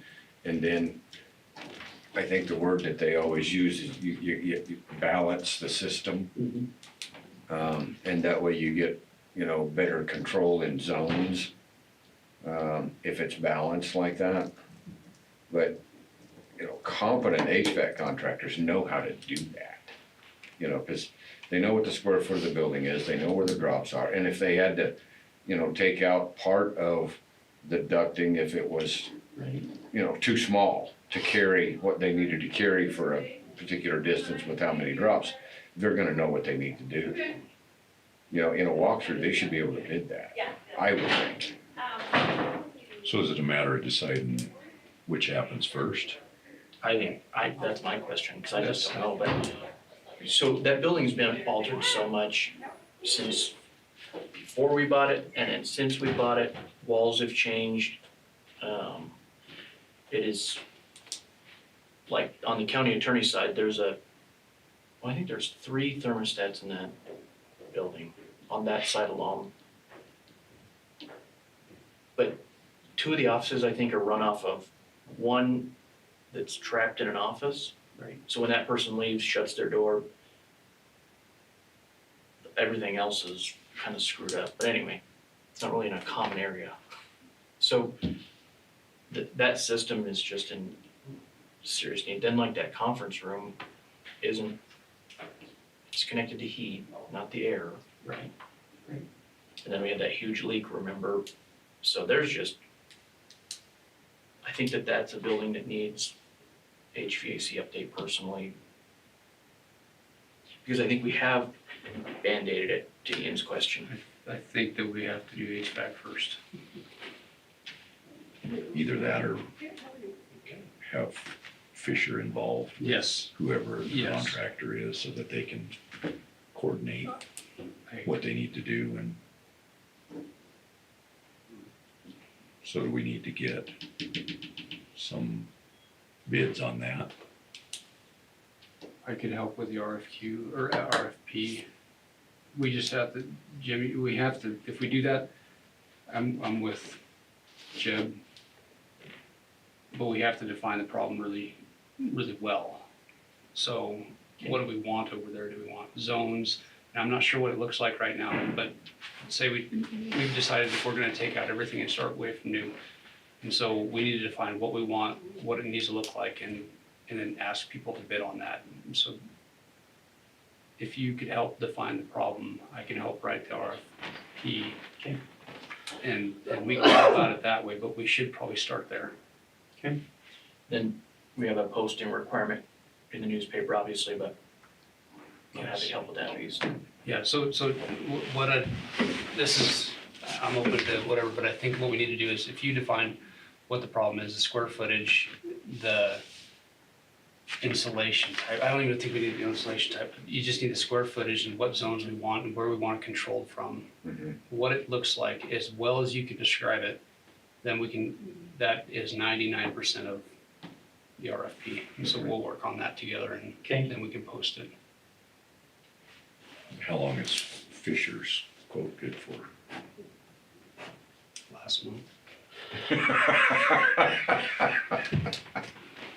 probably. I know. can-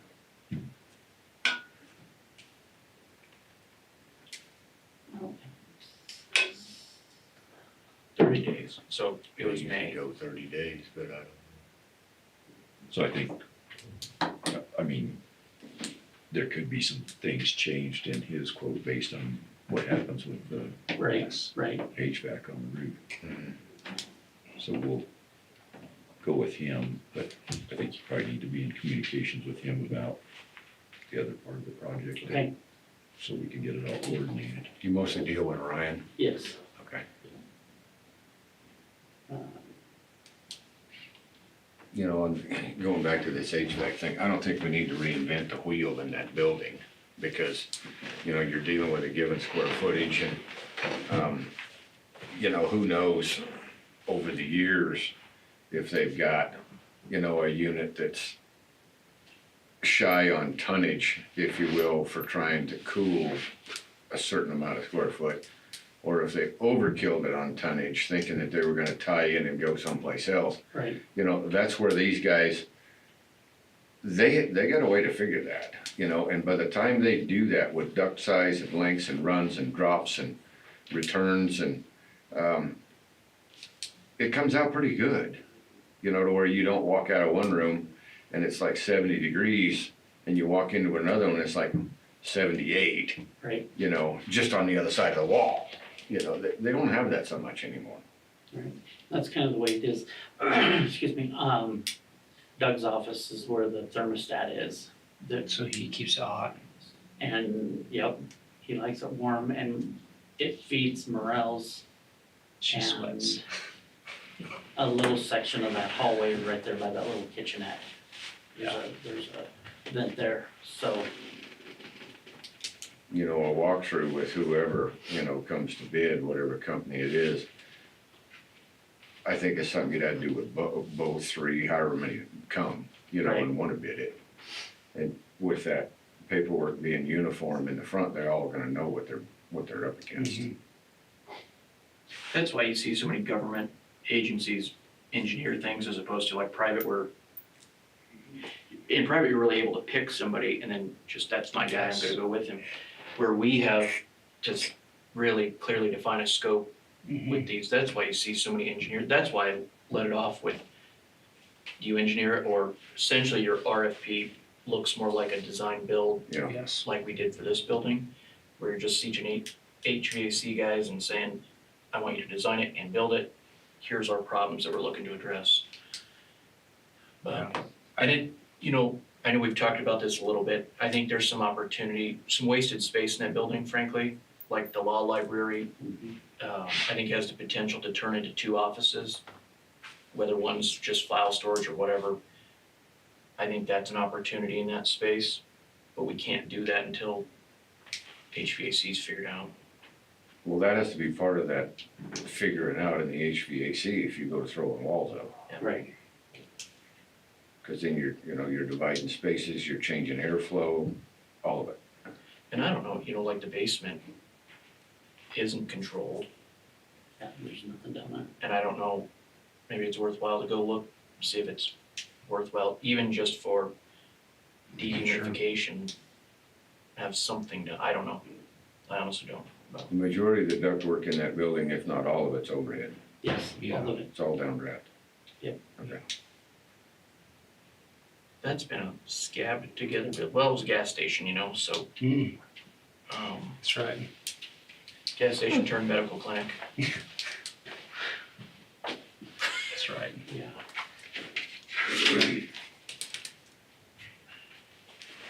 Okay, so with, So you'll define kind of the problem and goal.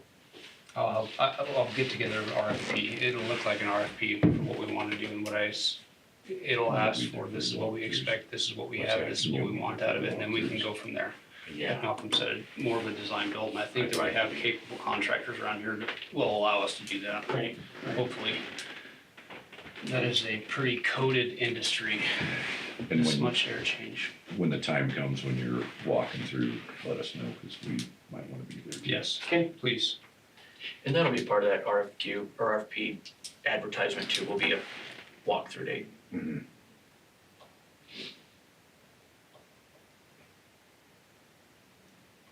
is there one day that's better for all of you?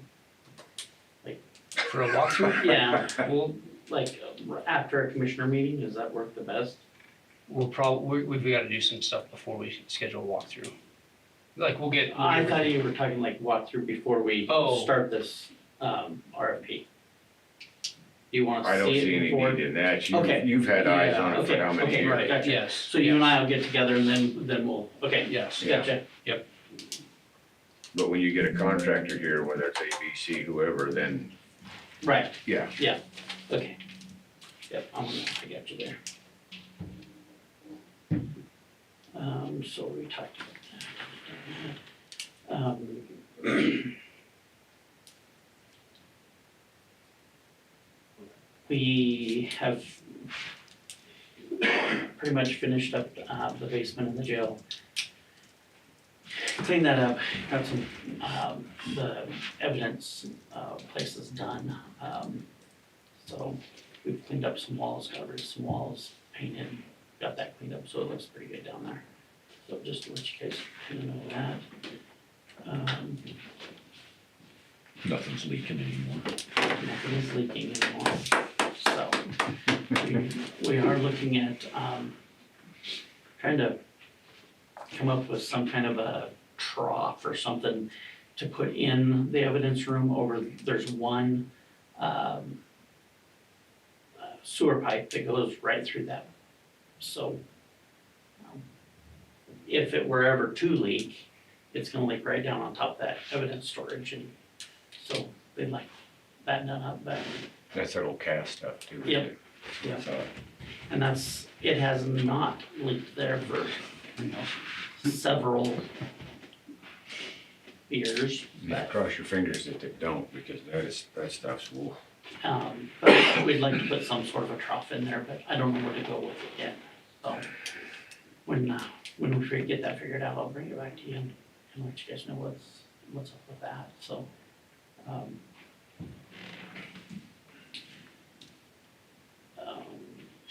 So, Tony, is asking for blinds in his window. The old blinds were just ripped down and broke. So there's a couple different options, but they're pretty pricey. It's like $600 to put a set of verticals in there. Or it's like almost $900 to put, pull down stringless cellular blinds in there. So, and he said he was good with the verticals, if you guys are okay with that. I don't know that it needs to be cellular anyway, because He said really the only time he needs them is in the evening, when he's got his lights on and you walking by, then you can see in, otherwise you can't see them, there's film on the windows, but, Yeah. so. I didn't figure you guys would have a problem with that, but I wanted to make sure. so the ones that were there were just taken down and thrown away? They were just ripped off there. We ended up taking off the, How long the ago was track. that? Quite a while. So I was hoping that we could just put the new vertical up there, and you know how they just kind of flip to the top, but all that was broke inside of there and in the track and everything, so.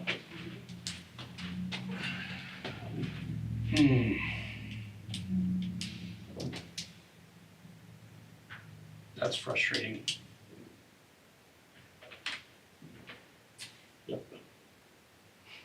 Um, Then, the other thing he asked, and this is like towards the end of the budget year, you know, there's a keypad out here on the alleyway, goes into Sally Court. It's had the same code for 15 years, and it's not connected to anything. He would like that put on the Net2 system.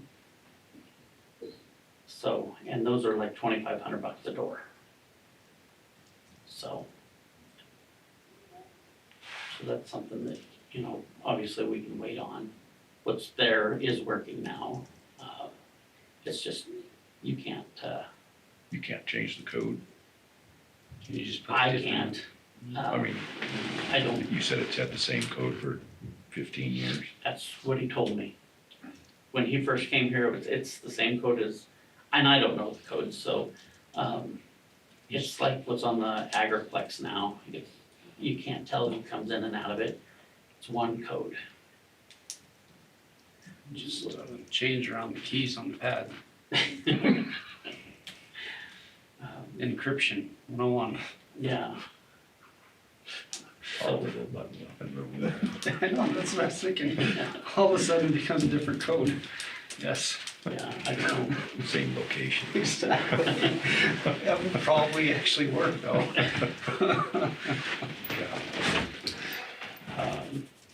I think it's probably important, especially for that door to know Yes. who comes and goes, so. Yes. Yeah, towards the end of the year, probably make that a priority. Okay. Yeah, especially that door. Especially that door. And does that make the whole thing access controlled as far as you can tell who gets in and out? Yes. If we solve that one, did we Yep. solve the 100%? Yep. Yeah. I think it's important then, yes. Okay, so I'll bring that back to you later on and not.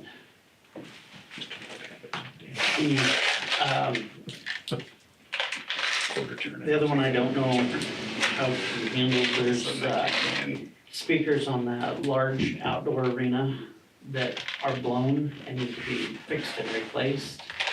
Is that a fair board, The speakers up for the, which arena? the large arena? Okay, outdoor one. Mm-hmm. Okay. So if you went before the fair board with that issue? So, yet? yes, that's this last one, and, you know, kind of they thought it should fall under my department as a repair. I don't know if it does or not. So I guess I'm asking you guys, What's the cost of the repair? $5,200. Is it a new speaker? There's 4 new speakers. So the ones that are there now, the horn inside of 2 of them are blown. So then the other 2, or the other one works in each one of those, and then vice versa on the other 2. So I just didn't know if that was kind of, if that was considered new, because that's kind of the way it's been going, you know, if it's new, then they pay for it. If it's a repair, then it has been coming out of my side. I think personally, this is one if it's pressing and they want it replaced now, Mhm. we could use their fund. If it's not necessarily pressing, we can have that budget time discussion. Maybe towards June, look at some things and maybe you've got room, but realistically, we would do something radical, which is plan. And we would address it in the next fiscal year if it was from the general fund. That's my personal thought. or look into grant funding for that, either through. Yeah. Community foundation. I mean, is there still money available from the Clyde May? Or that she put into the community foundation for specifically the fairgrounds? Well, I did see that that foundation awarded the grant elsewhere, so I don't know that that's necessarily the case anymore, but we can look into it. So I think the money that she put into that is specific for, I think it was supposed to be yes. so did they use some of it for something else? I think there's a potential yes. So does anybody know that? No. But if, that's my thought, if it's that pressing, I think it goes into, if they're gonna, that's in support of any event that they would like to put on, and if they would like to use that for an event, it doesn't, it's not sewer or electricity or water or anything else, that's completely something that supports the things that they wanna do. I would expect those guys to be able to pay for that. It falls, and if they would like us to pay for it, it falls very far down the list of things that we need to do. You know what I mean? Okay. We can, but it's gonna be like, I feel no urgency to get to that one. More of a wish list. I mean,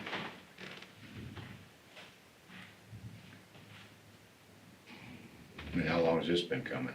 I mean, how long has, you know, Year or So I two. just had we just had a company come in and look at those 3 weeks ago, but they've been But- not functioning for how long? since fair time is when they noticed it. Last fair they did work, This last fair, no, they did but not. the fair before that, I believe they did, oh, okay. so, I was just wondering how long the can got kicked down the road. so. Yeah.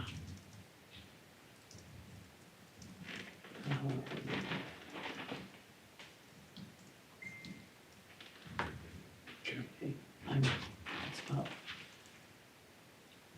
Otherwise, we're staying busy. Yes. So that completes your general updates. Yes. Thank you. Okay. well, Yeah. see if Josephine has anything before, no, we shouldn't have to sort of stick around. Do you have anything for us this morning? Yes, I do. All right. I am trying a new sheet. So if there's any like information that you'd like to see on here, it's just like a fun touch point.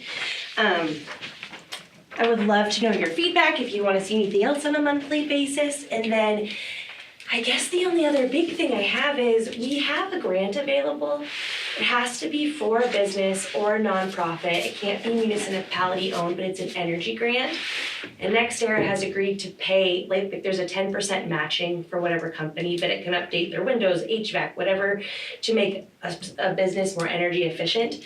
And NextEra has agreed to pay for 4 slots for that matching funds. So I have it to like give away.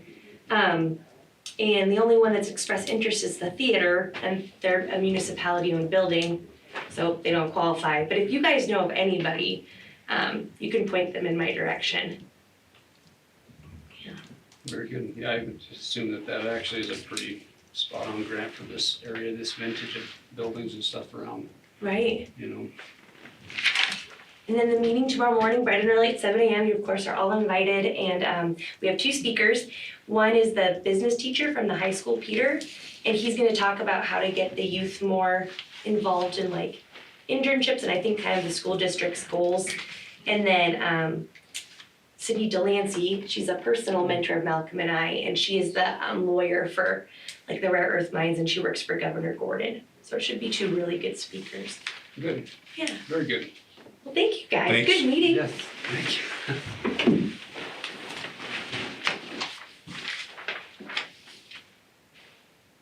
Okay, we will move into executive session for personnel. So I'd move to call for an executive session for personnel pursuant to Wyoming statute 164405A2. Second that. Okay, it's been moved and seconded to move into executive session for personnel issues. Is there any further discussion? Hearing none, all those in favor signify by saying aye. Aye. Motion carries. All right, Bye, guys. see ya. Yeah. Thanks.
Lots. Say that one more time.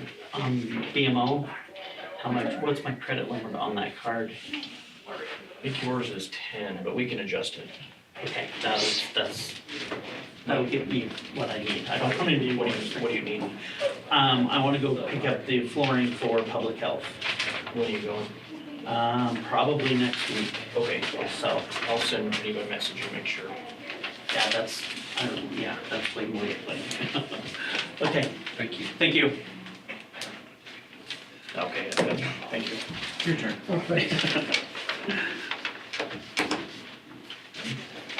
Mr. Bookout, Gentlemen, how are you?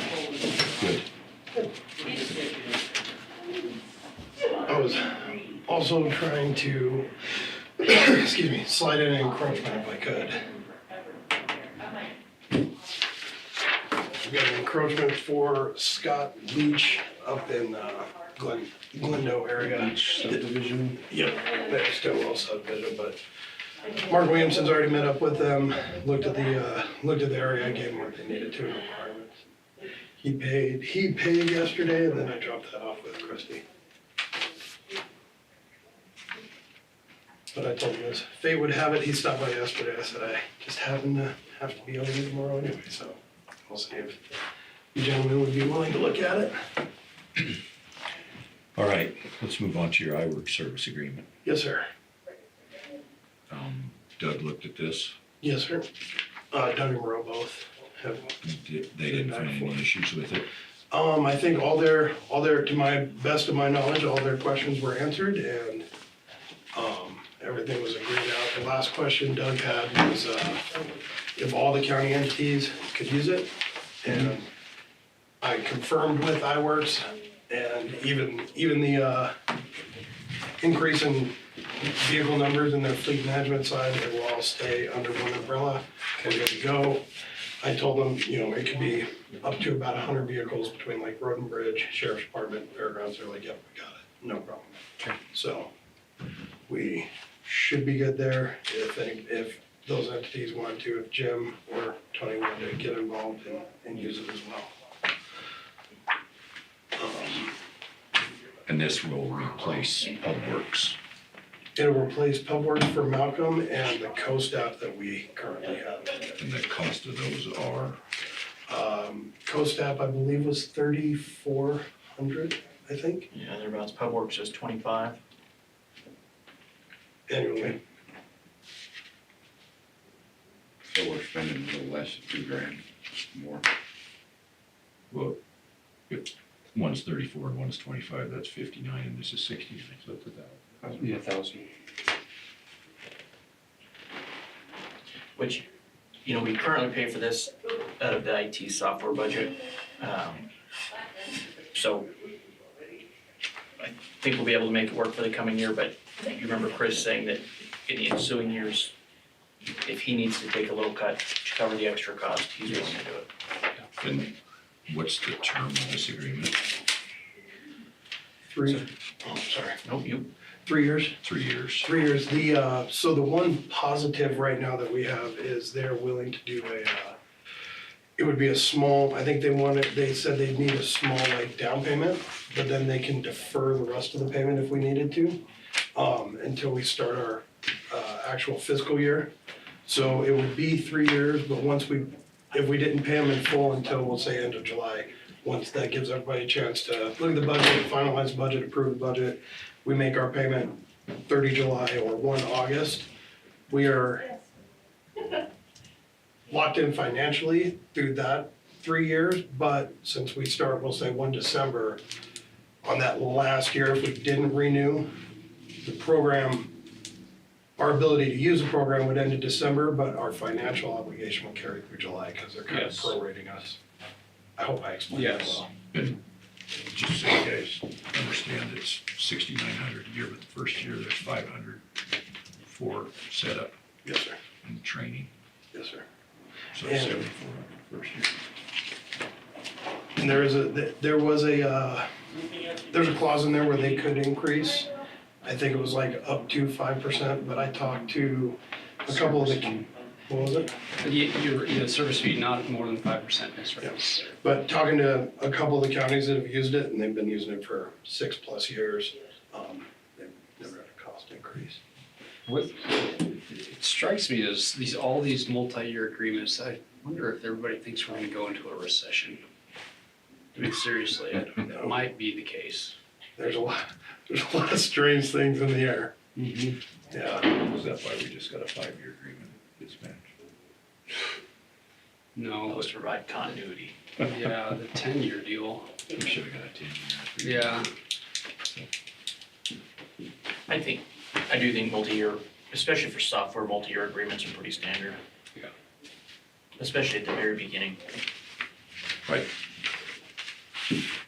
My opinion with this one, I think it's gonna take a couple, 2 or 3 years probably to get onto it and get all the benefits out of it. yes, sir. And if at that time we find that there's no utility in it, then we don't use it again, or we don't renew it. Yes. And all the data that we put into it, if we discontinue use, that's our data, we're able to extract that, keep it, maintain it, and have it. So it's not like they keep it on their cloud and then they shut us off from being able to pull all the data and things, So so. just be in a format we can't use? Hopefully Yeah, not. no, Hopefully not. okay. Any other questions? That's part of IT. Yeah.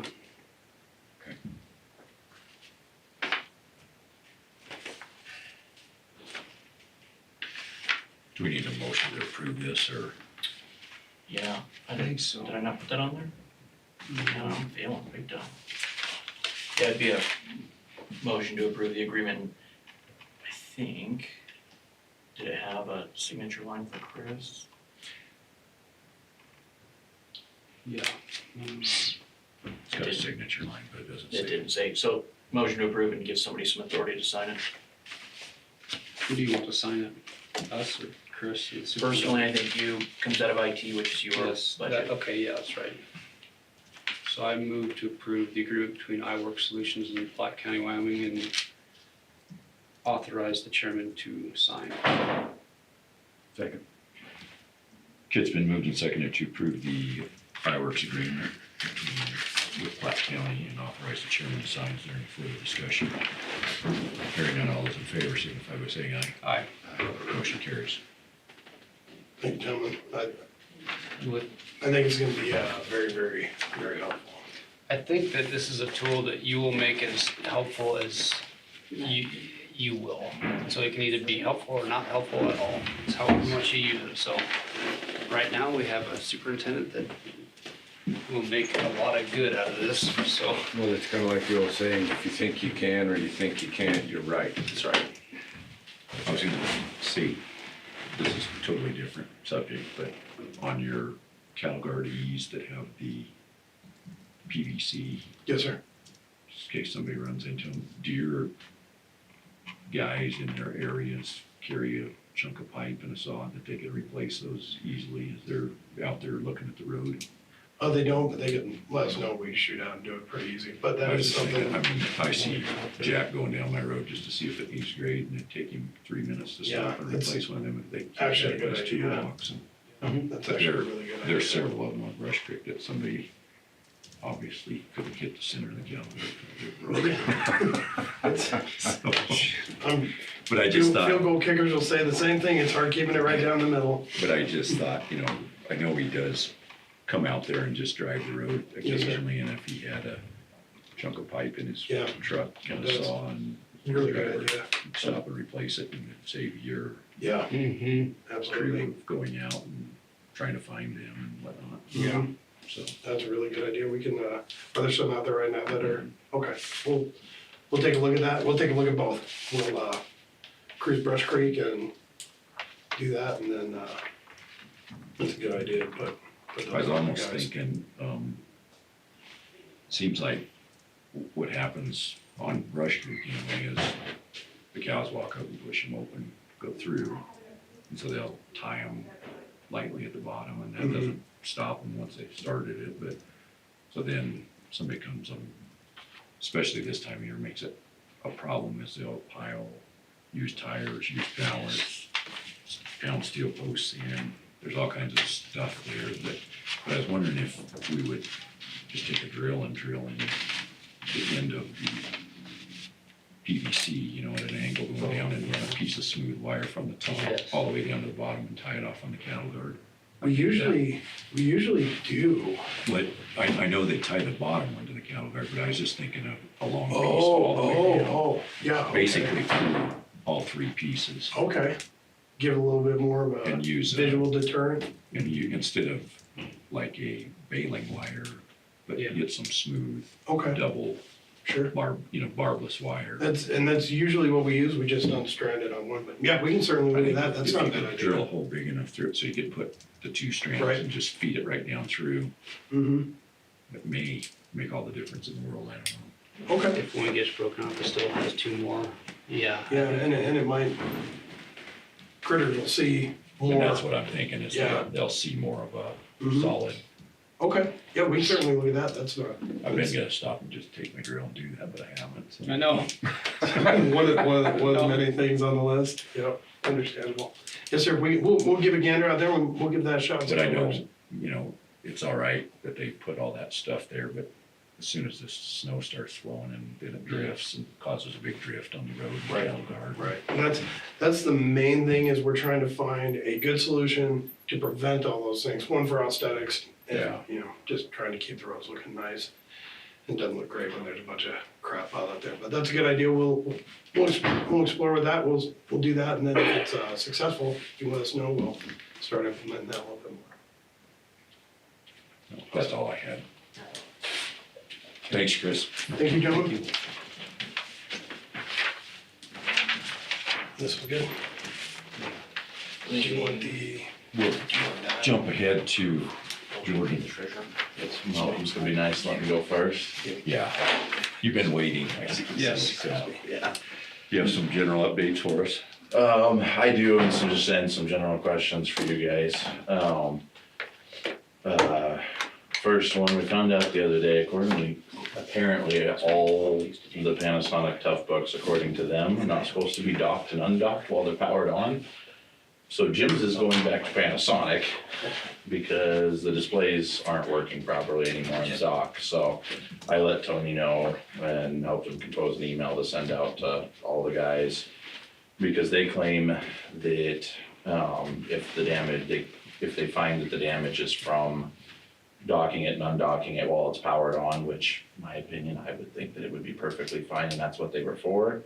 But they claim there's a disclaimer in the user manual of the dock, which who reads the user manual on a dock when you literally just put it in and push it down?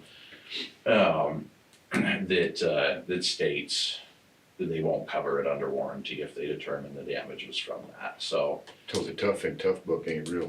At least not with a dock. I mean, you could smack somebody with one. I've seen a couple of them dented up and stuff and they still work just fine, and I mean, we've been using them since 2020 and we haven't had any problems, but obviously it's, you know, if they're not gonna cover it, it's potentially gonna be, you know, those things are thousands of dollars a piece, and then the docks, you know, another $500, $600, $700. We don't know if they're gonna cover gyms or not yet. I just got the boxes for them that they sent to send them back in, but they're gonna go to their service center. They'll figure out what's wrong with them, determine if that's what it was caused by, which I'm sure it'll be, if that is the case, they've seen it a million times before. And, Yes. So we'll end up paying for it, but does everybody that has one of those know that now? I should. Jim's the only one with the county outside of the sheriff's office, so, and Tony sent that, I helped Tony write an email to send that out, so. Should that hopefully prevent it, or should it happen, it was obviously, everybody was told, so.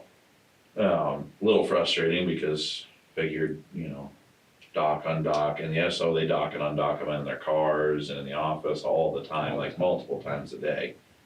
So I'm So now hoping they have to power them down before they can do that. before they undock them and before they dock them. So if they turn it back on for some reason, they gotta turn it off again. And then they gotta get signed, they've gotta get, you know, power it on, get signed in to It Spillman. just sounds ridiculous. Yeah, I agree. I wasn't too happy to hear about it. I tried to argue with him a little bit and he's like, I'm just a support technician. I can't help you with that. So, I'm hoping that this one was not caused by that. It's just another random issue, but it only has issues in the dock. Specifically Jim's dock. We didn't test Is that another like a dock. clear to cache or is it a pin that gets burnt out? I don't know, cause so the bottom of them has pins and then the dock has a cover over it. The pins on the dock are fine, the pins on the bottom, everything looks physically fine. So I'm hoping that the motherboard's just going bad or something that's unrelated and they'll just fix it and send it back and let us know what the method of failure was. If they determine it was caused by docking and undocking with power on, they'll send a quote for how much it is to fix it, and, yeah, obviously he needs it, so that'll get taken care of and we'll get it back and we'll just know. I mean, he doesn't dock and undock his as much, but for the sheriff's office, that's gonna be really inconvenient, so. I don't know moving forward if there's any other better options. I might look at other vendors to double check that in the future when we're looking at replacement and just see if there's, a way to fix that problem, I guess. That's the first thing. Next thing, it's Spillman. That's been going pretty well so far, in my opinion. We have been able to work with support to fix a few things, and in the knowledge I gained from support, was able to fix a few other things that have come up. I've spent quite a bit of time already. The day after you guys approved everything, I spent 5 hours on it, immediately started working. I've probably been 35 hours since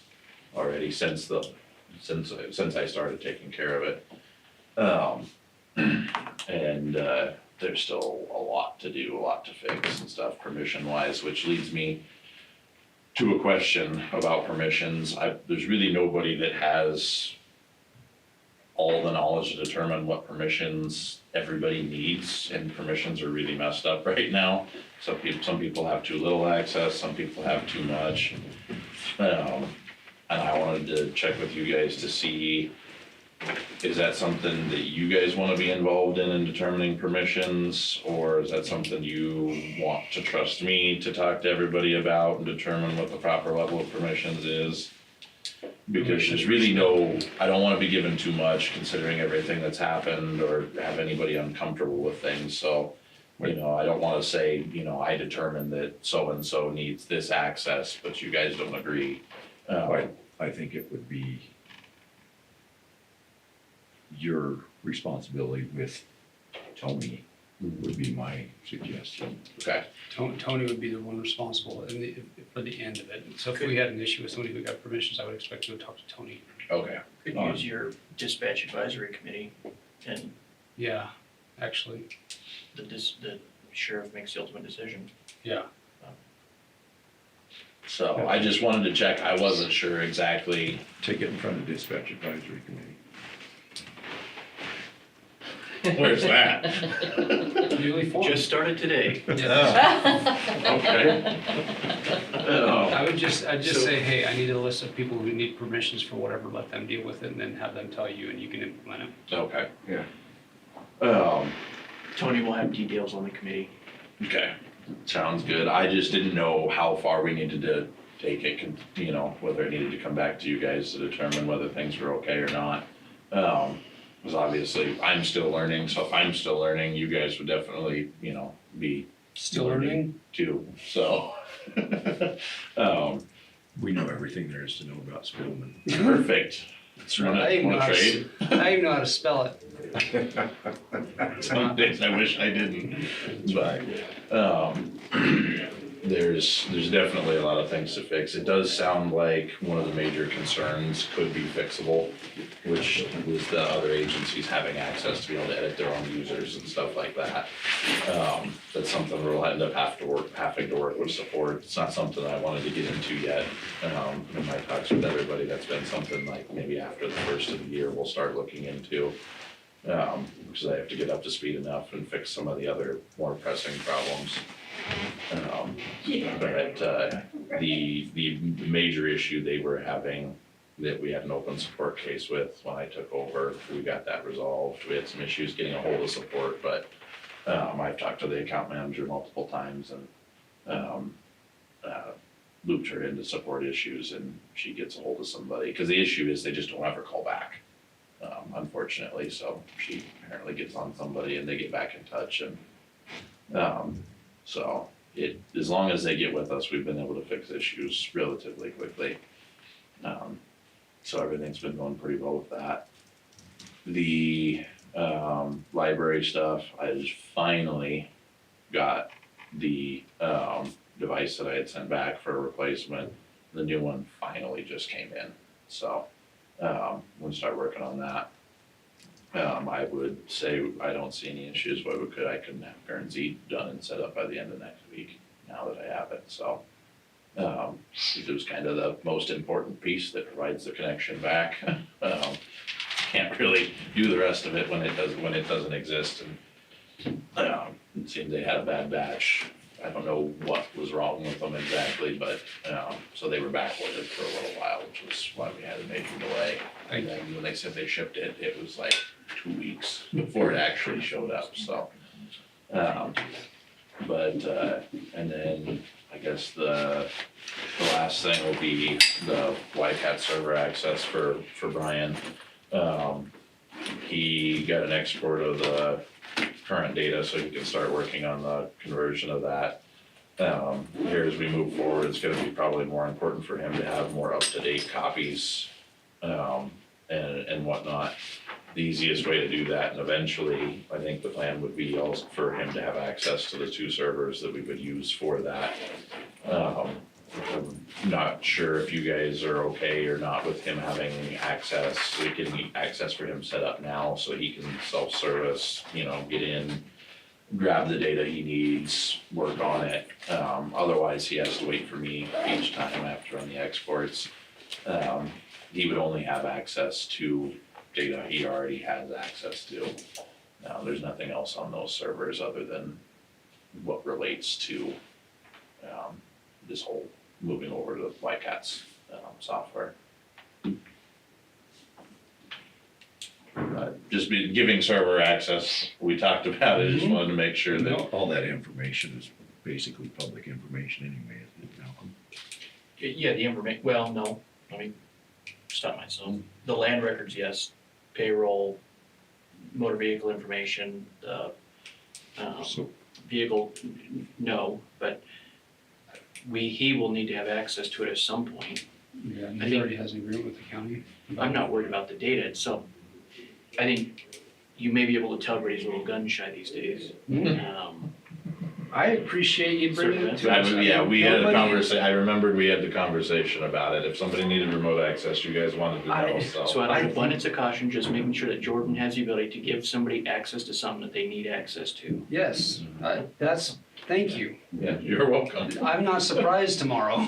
Yeah, If something I goes don't- wrong, now I can go, I knew about that. Yeah. Maybe that was a bad decision. Unless we Thank all you. forget. Well, I go back to the day, well, we spun this server up and I'm going, whoa, Mhm. that's where I said, stop. Yeah. Yeah, so, if you guys are okay with it, it's easy to get him set up. We've already had a discussion with him about it, and, he's more than competent to be in there working and exporting the data he needs. Are you a YCAT's guy? Did I miss that part? Brian Okay. Johnson. Okay. Yeah.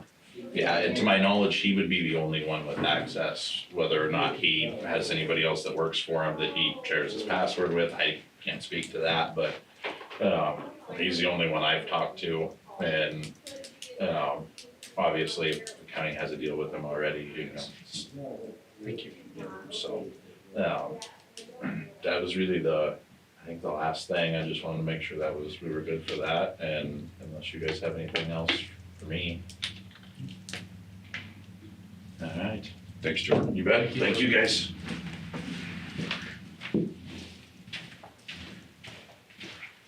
Okay, we'll move on to our county planner.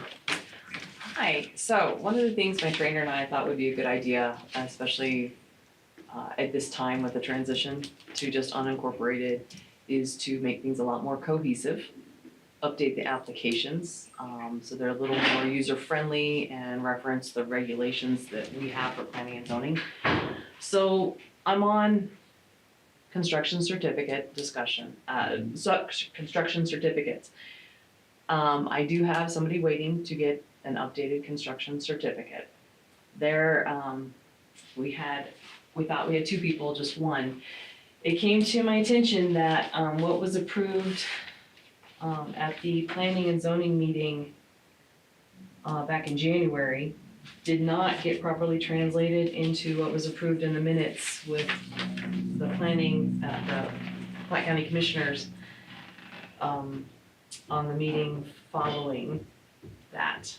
And this has to do with the rule change, so what was, and I can give this to you one. So the the P and Z approved planning and zoning, raising the certificate threshold from 50,000 to a million. We all understand that. Charging a 0.5% fee on project values exceeding 1 million with a minimum fee of $200. Changing the term building certificate to construction certificate. Exempting transmission lines under 69 kVs. And then 5, requiring certificates for pipelines costing 1 million or more regardless of federal oversight.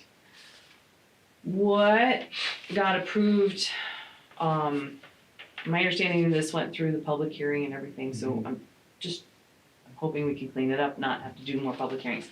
What got approved is Rule Change 2501, which amends sections 105070 and 205010 of the Planning and Zoning Rules and Regulations.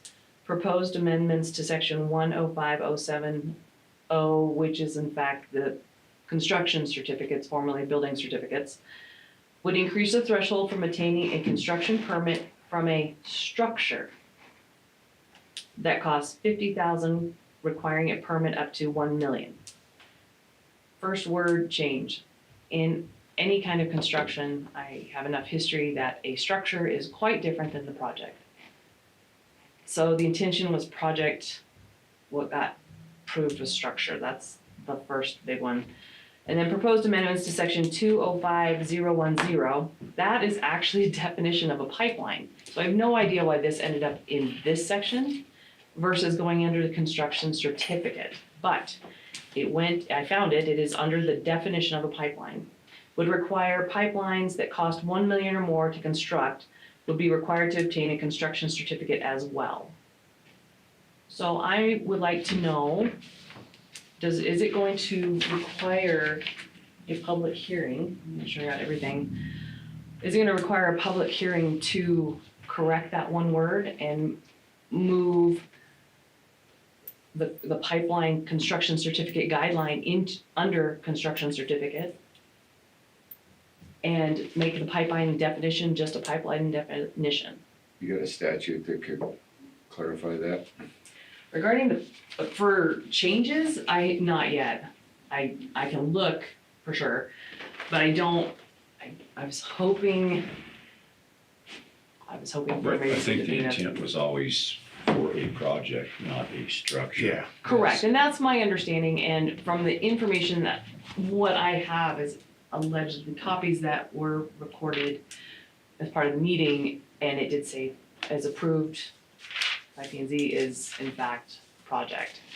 And in my defense on the minutes, so what I base the minutes off of is, this is what you all received at that time, and so did planning and zoning, which specifically amends this subsection with this language. Big A is touched. I think it's just an oversight that in Big A, this should have been replaced in the verbiage you all considered, but was not. So in my defense on the minutes, I do think they're accurate, because the section A still says structure. I think the intent is project, I certainly agree with that. The question is, how do you go forward to fix that incongruity? And is it a public hearing or? I think that the argument, and it was very well articulated during the discussion, was that structures were not well defined, and that it was always the project instead of a single portion of the project. And so the discussion was always about the overarching project versus a specific structure in the project. I would expect for a structure to be defined somewhere in here, maybe, and if it is or is not, but that is a portion of the project, right?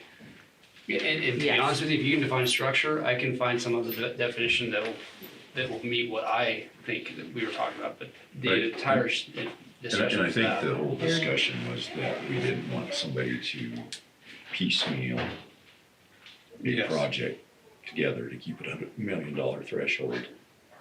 So I have this structure that's 900,000, this structure that's 500,000, when the project, is 1.4. Right, and the way when people ask about, I said it's the total cost of the project. What's your total cost of this project or construction cost? And I go through your water, your electric, your structure, is there another structure that's part of this? I mean, in the past, when we Full envelope. issued building certificates for houses above 50,000, it was the total cost, included the septic system, the well, if they had to drill a well, whatever, it was the Yeah, it whole was total power, cost of all of it. total cost of the project. So I think we always had said it's the project, not the structure. Okay, Yeah, and I agree with your intent, certainly, but the packet you were provided and that you voted on had specific language. That's Yes. I'm not arguing what your intent was, I agree with your intent. You're saying, how do we fix it? I'm just asking, how do you fix it when you approve specific language to be changed? Does that signal an intent to be able to change it in the same section, but a different line? I I might just have, think it's an oversight that should have been fixed at that time, but obviously wasn't. and so if you go through our rules and regulations are very incohesive. So if you go through and you search construction certificate, the areas that were addressed that are addressed, and where they said they should go, which I told you, I don't believe stating what a pipeline is required for construction certificate should be under a definition. That just doesn't make sense to me. The other thing is that if you go through the rest of it, look at building certificates, it does reference project building certificate, but building certificate was not changed to construction certificate throughout the rest of the regulations. But I think at one point in time, it was building permit. As it stands now, it And is we- project building And certificate, we changed it to certificate. but shouldn't it be, because we don't have a building certificate anymore, we have a construction certificate.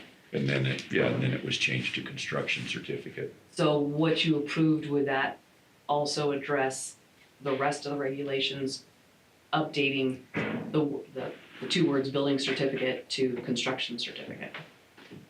Yeah, I think if we make a change in the wording, it's throughout the regulations. Okay. Then there's one more thing. So if you, the table of contents would also be changed. Right now it says building certificate. I would update everything that says building certificate to construction certificate. I would change the location, the word structure in section 105070 to read project. The other thing that came up was our fee schedule. I would even go so far as to say erection of structure, replace that with project. So just go through all of the regs and most of them do say project. I know, that's where I'm with Building Malcolm. That was certainly our intent, but we were sloppy about it. So where you say most of them do say project, were they changed at that time? And this I- one just was overlooked? I couldn't tell you, I don't know, I couldn't tell you what was there before, I could do the research if you wanted me to see what it was I think prior to the change To me, in if- those areas. if it says project everywhere else, this needs to say project, Okay, and then building certificate changed to construction certificate, yes. so then we go to our fee schedule. According to our fee schedule, we have nothing that is a construction certificate. We have a building certificate structure, a building certificate use project, and a building certificate extension. That was not updated. And I think that probably should have been updated at the same Okay. time. Should have been. Okay, so I have permission to update this to construction certificate. Basically, cut and paste what the regulations were changed to, the 0.5% of a million. And then also, add in the pipeline in here for, I think that goes without saying. okay. I just thought I should get permission, to make sure that I am okay to make these adjustments that appeared to be overlooked. Well, cause it's all gonna flow from one piece of paper to the other. Yes. Yeah. And if you read the regulations in its entirety, it's very difficult to understand. Especially when you're like, where's the building certificate? How much That's why time we got pressure? attorneys. Yeah, how much time pressure are we on for this sort of thing? For this, Is there I have, any? I have a contractor waiting for a construction certificate application. I told him till today, I could probably give him an extra day or two. I know I've got some things that are, So I in could the- probably get it completed by tomorrow. So in the meantime, could you have an agreement with the contractor that says, I understand that these are the changes, this is what the, or whatever it is, we can cover it like that? Because Absolutely. there's, what I'd like to do, the right way to do, Malcolm may or may not agree, but go through and just make it our intent is to clean up this and make it flowable, everything references the right thing. And that's more of a project than just doing this right here. And that Correct. probably should be something that goes through a public hearing and all that sort of stuff, because it does change quite a bit about the document. Correct, there's, And Yeah. So I can definitely create an attachment and email it. you can say, what I would offer them is they say you can either wait until we go through this process, or you can accept that this is what we would like and have an agreement between them and us that says, I understand this is what it is. Yeah, I will not have a grievance against you mistreating me because your termination, or your terminology was not up to date. I don't know. I don't even know if we need to do that. That's that's the options. This particular one, the contractor waiting for this, it's not gonna be an issue. My other one that, when I found the pipeline breakout, is no longer needing a construction certificate at all. Yeah. So, so That's where I would, because we don't have any obligation to review these in a timely manner, is that correct? Our obligation is to get through it when we get through it. Yeah, we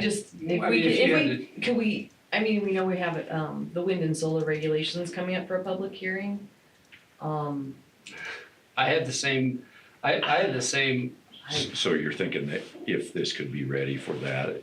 Or even the all next through the time same we have a time. public hearing, and would I need to do it in front of P and Z first and then come to commissioners? Or is this something that was just an oversight in cleaning things up, and then all I have to do is come before you, the Platte County Commissioners? That would, having a public hearing with you to clean up the construction certificate verbiage versus building certificate, I think would be quicker just having a simple public hearing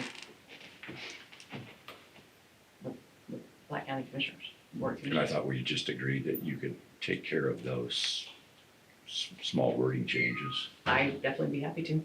Isn't that what we just agreed? is it the right thing? Probably. Well, I think if we're changing the intent of the rules and regs, yeah, we need to have a public hearing, but if we're correcting a grammatical error or an oversight as far as a word didn't get changed when it should have gotten changed. Because we're not really changing a regulation. That You're I can not, see. you're making our regulations cohesive in my book. I don't think we're changing anything. That's the way I We're look just at it. fixing a boo-boo. Like That's on the way I- construction certificate, what you approved was because this is the packet you all received in January, where it says replace building certificate with construction certificate in all instances. I think that grants that authority to the planner to make that change. I think the sloppy part was not having something similar up here that said Yes. any reference to project or structure be updated to Yeah. project in all instances, but Yeah. that's my, at the end of the day, it is your decision.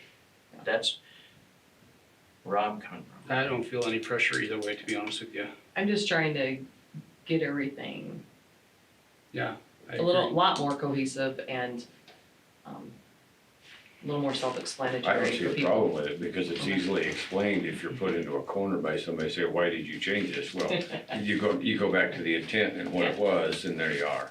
Yeah, okay. That's the way I see it. So, To be honest with you, it doesn't move the needle very much at all for me, because Okay. if worse comes to worse, and if there's two sides to every story, our remedy is to go, we'll waive the construction permit fee, but and then attach it as a special condition that you must meet these, this thing that looks exactly like what we're asking, what our intent is to ask here on the special use permit. And so there's nothing saying we can't do that. And so if somebody has an issue either way with that, we're not trapped into anything by any means, so. and a lot of people, I've already heard from quite a few of people in public, they're overjoyed that it went to $1 million. Oh, yeah, I'm sure they So- were. I'm sure they are. Anyway, all right, that's all I had. Okay. So, Thank both instances, you're saying she's got the authority to update without a public hearing? Yes. Yeah, Okay. Thank you. I just don't see the need for it. Well, even if we do, we just. Well, I'm not saying statutes always make sense. Exactly. Plenty of things in there that aren't efficient or don't make sense, but That's my point, is if it does become some big sore thumb, you just say we waive it and we'll make a new one. We have discretion, so if this isn't exactly what we want, we can throw it out and make, add it as a specific condition to a permit. Okay. So, Thank you. Thanks, Laura. Okay, we have a executive session okay. scheduled. I move to call for an executive session for legal advice pursuant to Wyoming statute 164405A3. Second that. Okay, it's been moved and seconded to move into executive session for legal advice. Is there any further discussion? Hearing none, all those in favor signify by saying aye. Aye. Aye. Motion carries.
Huh?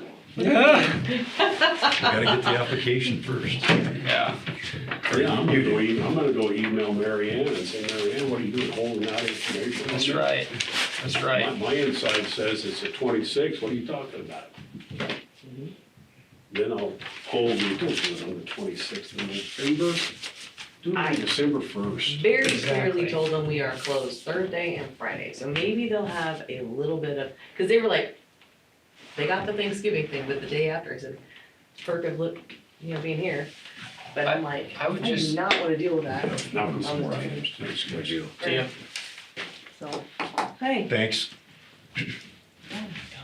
Hey Malcolm, you have some things for us this morning? If you This get there afternoon. before me in the Quickly. morning, Rex, but What's that? if you get there before me in the morning, which I don't know what time you're going down there, but there should be a spot in there with your name on it, Mm-hmm. because I talked to Josh and he said he's gonna handle it. Yeah, I'm a party. We're all That's what I party. I get figured. to sit at the front. Yeah, yeah, even in that, Yeah. yeah, I'm- I don't have that. All right. All right. So the first is sick leave donation. You all have heard how Geneva runs that. Essentially, it's automatically transferred. Is as it's used.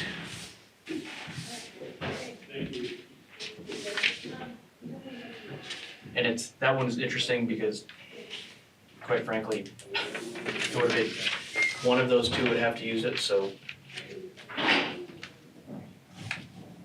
Really does So- make a difference. Kathy Orr is Well, requesting it. hold on. Sorry, one person is requesting it. Yep. And another person's willing to do it. Willing to give it. Okay, Yep. That would be an accurate statement. for For uses that are, 60 hours? yep. Okay. So I would move to approve the donation of 60 hours of sick leave from one employee to another. Second. Okay, it's been moved and seconded to approve the donation of 60 hours of sick leave from one employee to another. Is there any further discussion? Hearing none, all those in favor? But aye. Aye. Signify by saying aye. You do better than me every single time, no matter what happens.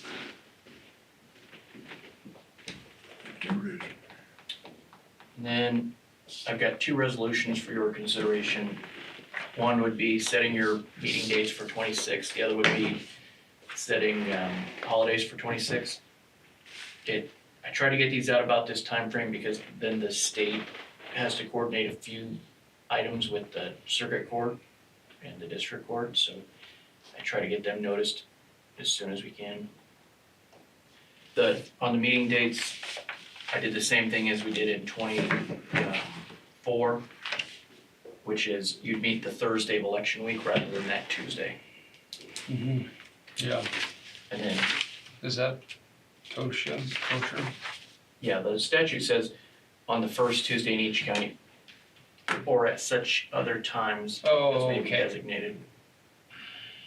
So Okay. if you don't pass a Or- resolution, Yeah. the preset is you have to meet that first Tuesday. If you pass a resolution, you could set it I see. differently. So, and then the nice thing about 2026, we won't need a third meeting in July because the 7th falls far enough away that I can get everything rolled over. You're awesome. Well, let's see how this whole new system goes, then let's, Okay, so we need a motion. So I would move to approve Platte County Resolution 2025-15, schedule of commissioner meetings for the year 2026 as listed in the resolution. Second. Okay, it's been moved and seconded to approve resolution 2025-15, setting commissioner meetings for 2026. Is there further discussion? Hearing none, all those in favor signify by saying aye. Aye. Motion carries.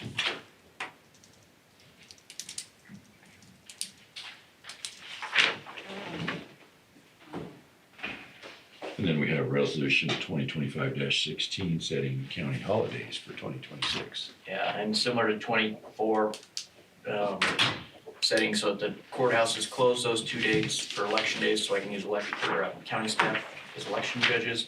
That cuts a bunch of cost for what it's worth. I had a few, I sent them to you, you know, Independence Day technically falls on the 4th, or it's on the 4th, it's on a Saturday. My question was your willingness to grant the 3rd, and then, anybody remember what my other one was? It was closing early on Christmas Day, Christmas, yes. or Christmas Eve. Is that it? Yep. Okay, well, then those are my two And I'm good with that. questions. So I move to approve Platte County Resolution 2025-16, a resolution approving the official holidays for county employees for the year 2026. Second. It's been moved and seconded to approve resolution 2025-16, setting county holidays for 2026. Any further discussion? Hearing none, all those in favor signify by saying aye. Aye. Motion carries.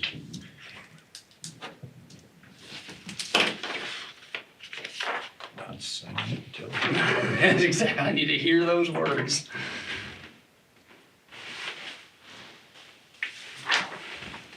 Any other business? Only, I just need some direction. I've got, 5 applications now for your emergency management position. Oh. And so I didn't know if you wanted me to continue to have it posted, get those 5 scheduled for interviews potentially at your next meeting. So we decided we're gonna interview them, all of us? That is what you decided, yes. Okay. I mean, you could always change that, of course, but So I think there's, probably, I haven't seen the applications, but there's 2 individuals that I do business with that I would rather not be involved in the entire process. oh, okay. I haven't seen him, so I don't know. So you're thinking to not be interviewed with any of them? You would not want to be interviewing any of them? Right. Okay.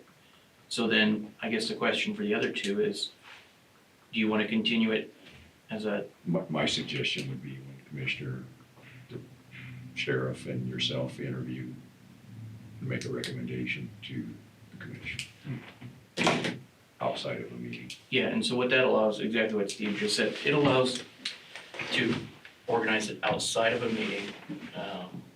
That's a good, It gives a little bit more flexibility in terms of timing. that's a very good point. I agree. It's your guys's, it's your employee, I'm just the scheduler. And HR. But if you would rather, I just need to know which of the 2 commissioners would be interviewing, and then, Well, if it's 2 commissioners, it has to be in a public hearing, right? right, so that's what I'm saying, I need to know Which which are of in the a 2. public meeting, not a public hearing. So, Yes. so I guess I would recommend 1 commissioner. Yeah. Yourself, Sure. maybe the sheriff or the dispatch supervisor. Yeah. I'm good by that. I don't even know who's applied, so. I'd Yeah, like to and see I'll- that. I don't know for sure who's applied, but a couple people have told me they are interested and I do business with 2 of them. Do I have any conflicts? Not that I know Okay. of, with I'll- those 2. Yeah. So I will forward all of them to you after this meeting, and then Thank you. you can tell me if anybody's got conflicts, because then we could set it up. Jeb could do some, Ian could do some, or Jeb could do That's them right. all. Jeb's got conflicts, I don't know. Let's just see what it is. Yeah, I agree though. I don't wanna be So fishing the. then, I almost think it'd be important that the same commissioner interview every candidate. Yeah, Yes. so, yeah, I whoever starts, it already should read finish that. it. So, Jeb and Ian, what's your availability like, next Tuesday, Afternoons. Oh, next Tuesday. the No, I'm here. 25th? It's the next commissioner meeting, then I won't be here. Yeah, you won't be here December 2nd, so if we did it November 25th, it's the week of Thanksgiving, but if they're all available, I can start those calls. The next week, the 25th, the 25th. Mhm. Which is Tuesday. Yeah, Thanksgiving is Thursday of that week. dentist appointment is Wednesday of that week, so after 2:30. On Tuesday, you're fine? Can you do 5 interviews after 2:30? Depends on if you provide supper. I mean, I don't know. I'm not married to that date, I think if it's not the 25th, That's Then you're- assuming you're the guy and he's Yeah. not. I mean, you could make Yeah. that, You wanna do it, Ian, I'm good with it. I'll take up whatever. I look at this as if I can do it, I would be happy to take that off somebody's plate, but I have no interest, or, I'm not looking to do it. But I'm more than happy to do it. so what does your schedule look like Monday, the 1st of December? Let's see. it's the day before first commissioner meeting, so. Because Monday's a good day for me. Afternoons still, could you do before 2:30? yeah, Okay, probably afternoon, like after 12 o'clock, okay, sounds good. so. I'll start trying to get them scheduled for December 1st, and then, did you fly out? What day do you fly out? Monday. Monday, okay. Okay. So I'll assume Ian, Yes, I can do it. all right, and then Mhm. I'll start getting those folks scheduled if they can the 1st, and the timing would help, so that if that committee makes a recommendation, the full board could decide on the 2nd. And we could always call Jeb for that portion. Yeah, cause I fly out, I think it's like 11:40 or something, 11 or something in that range, I don't know, my tickets are on my phone, I just haven't looked. And then back on the 3rd, but I won't be back probably in Platte County till 11, 12 o'clock at night on the Okay. 3rd. Sounds good. Do we want to include like either or of the 2 fire wardens in that process? I guess they'd be basically interviewing their boss. Yeah, I think that's always a little weird, but I think that we can have a I would take their suggestion. I don't know if they need to be in on the interview. Or either that or any of the, district people. yeah, so you're just seeking some fire personnel. Yeah, I'll make sure to get some. cause we've made it emergency management / fire warden, and we've always said we wanna get somebody that they can Yes. work with. I completely agree with you. So however they would like to do it, I wanna make sure that they are involved in the process. Whether that's if they're okay with they give them the names and they already have history behind them and they have opinions about them. Maybe that Or would be if the they- thing to do is forward those names to each district and say, what's your opinion of these folks? Instead of having them come in and be part of the interview. Yeah.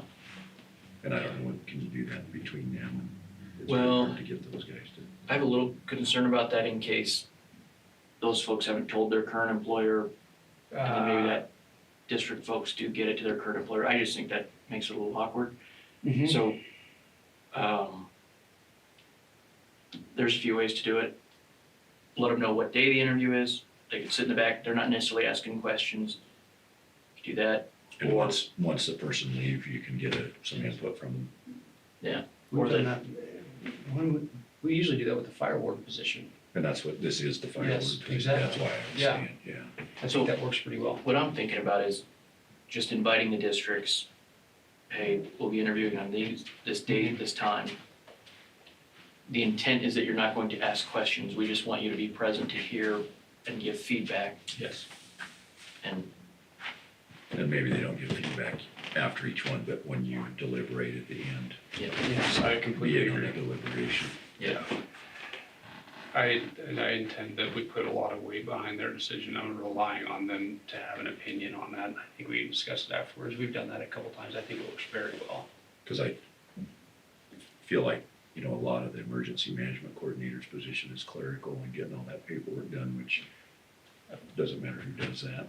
Exactly. When you go to start working on the fire, That's the only important thing to do. Seriously. so. Okay, very good. Any further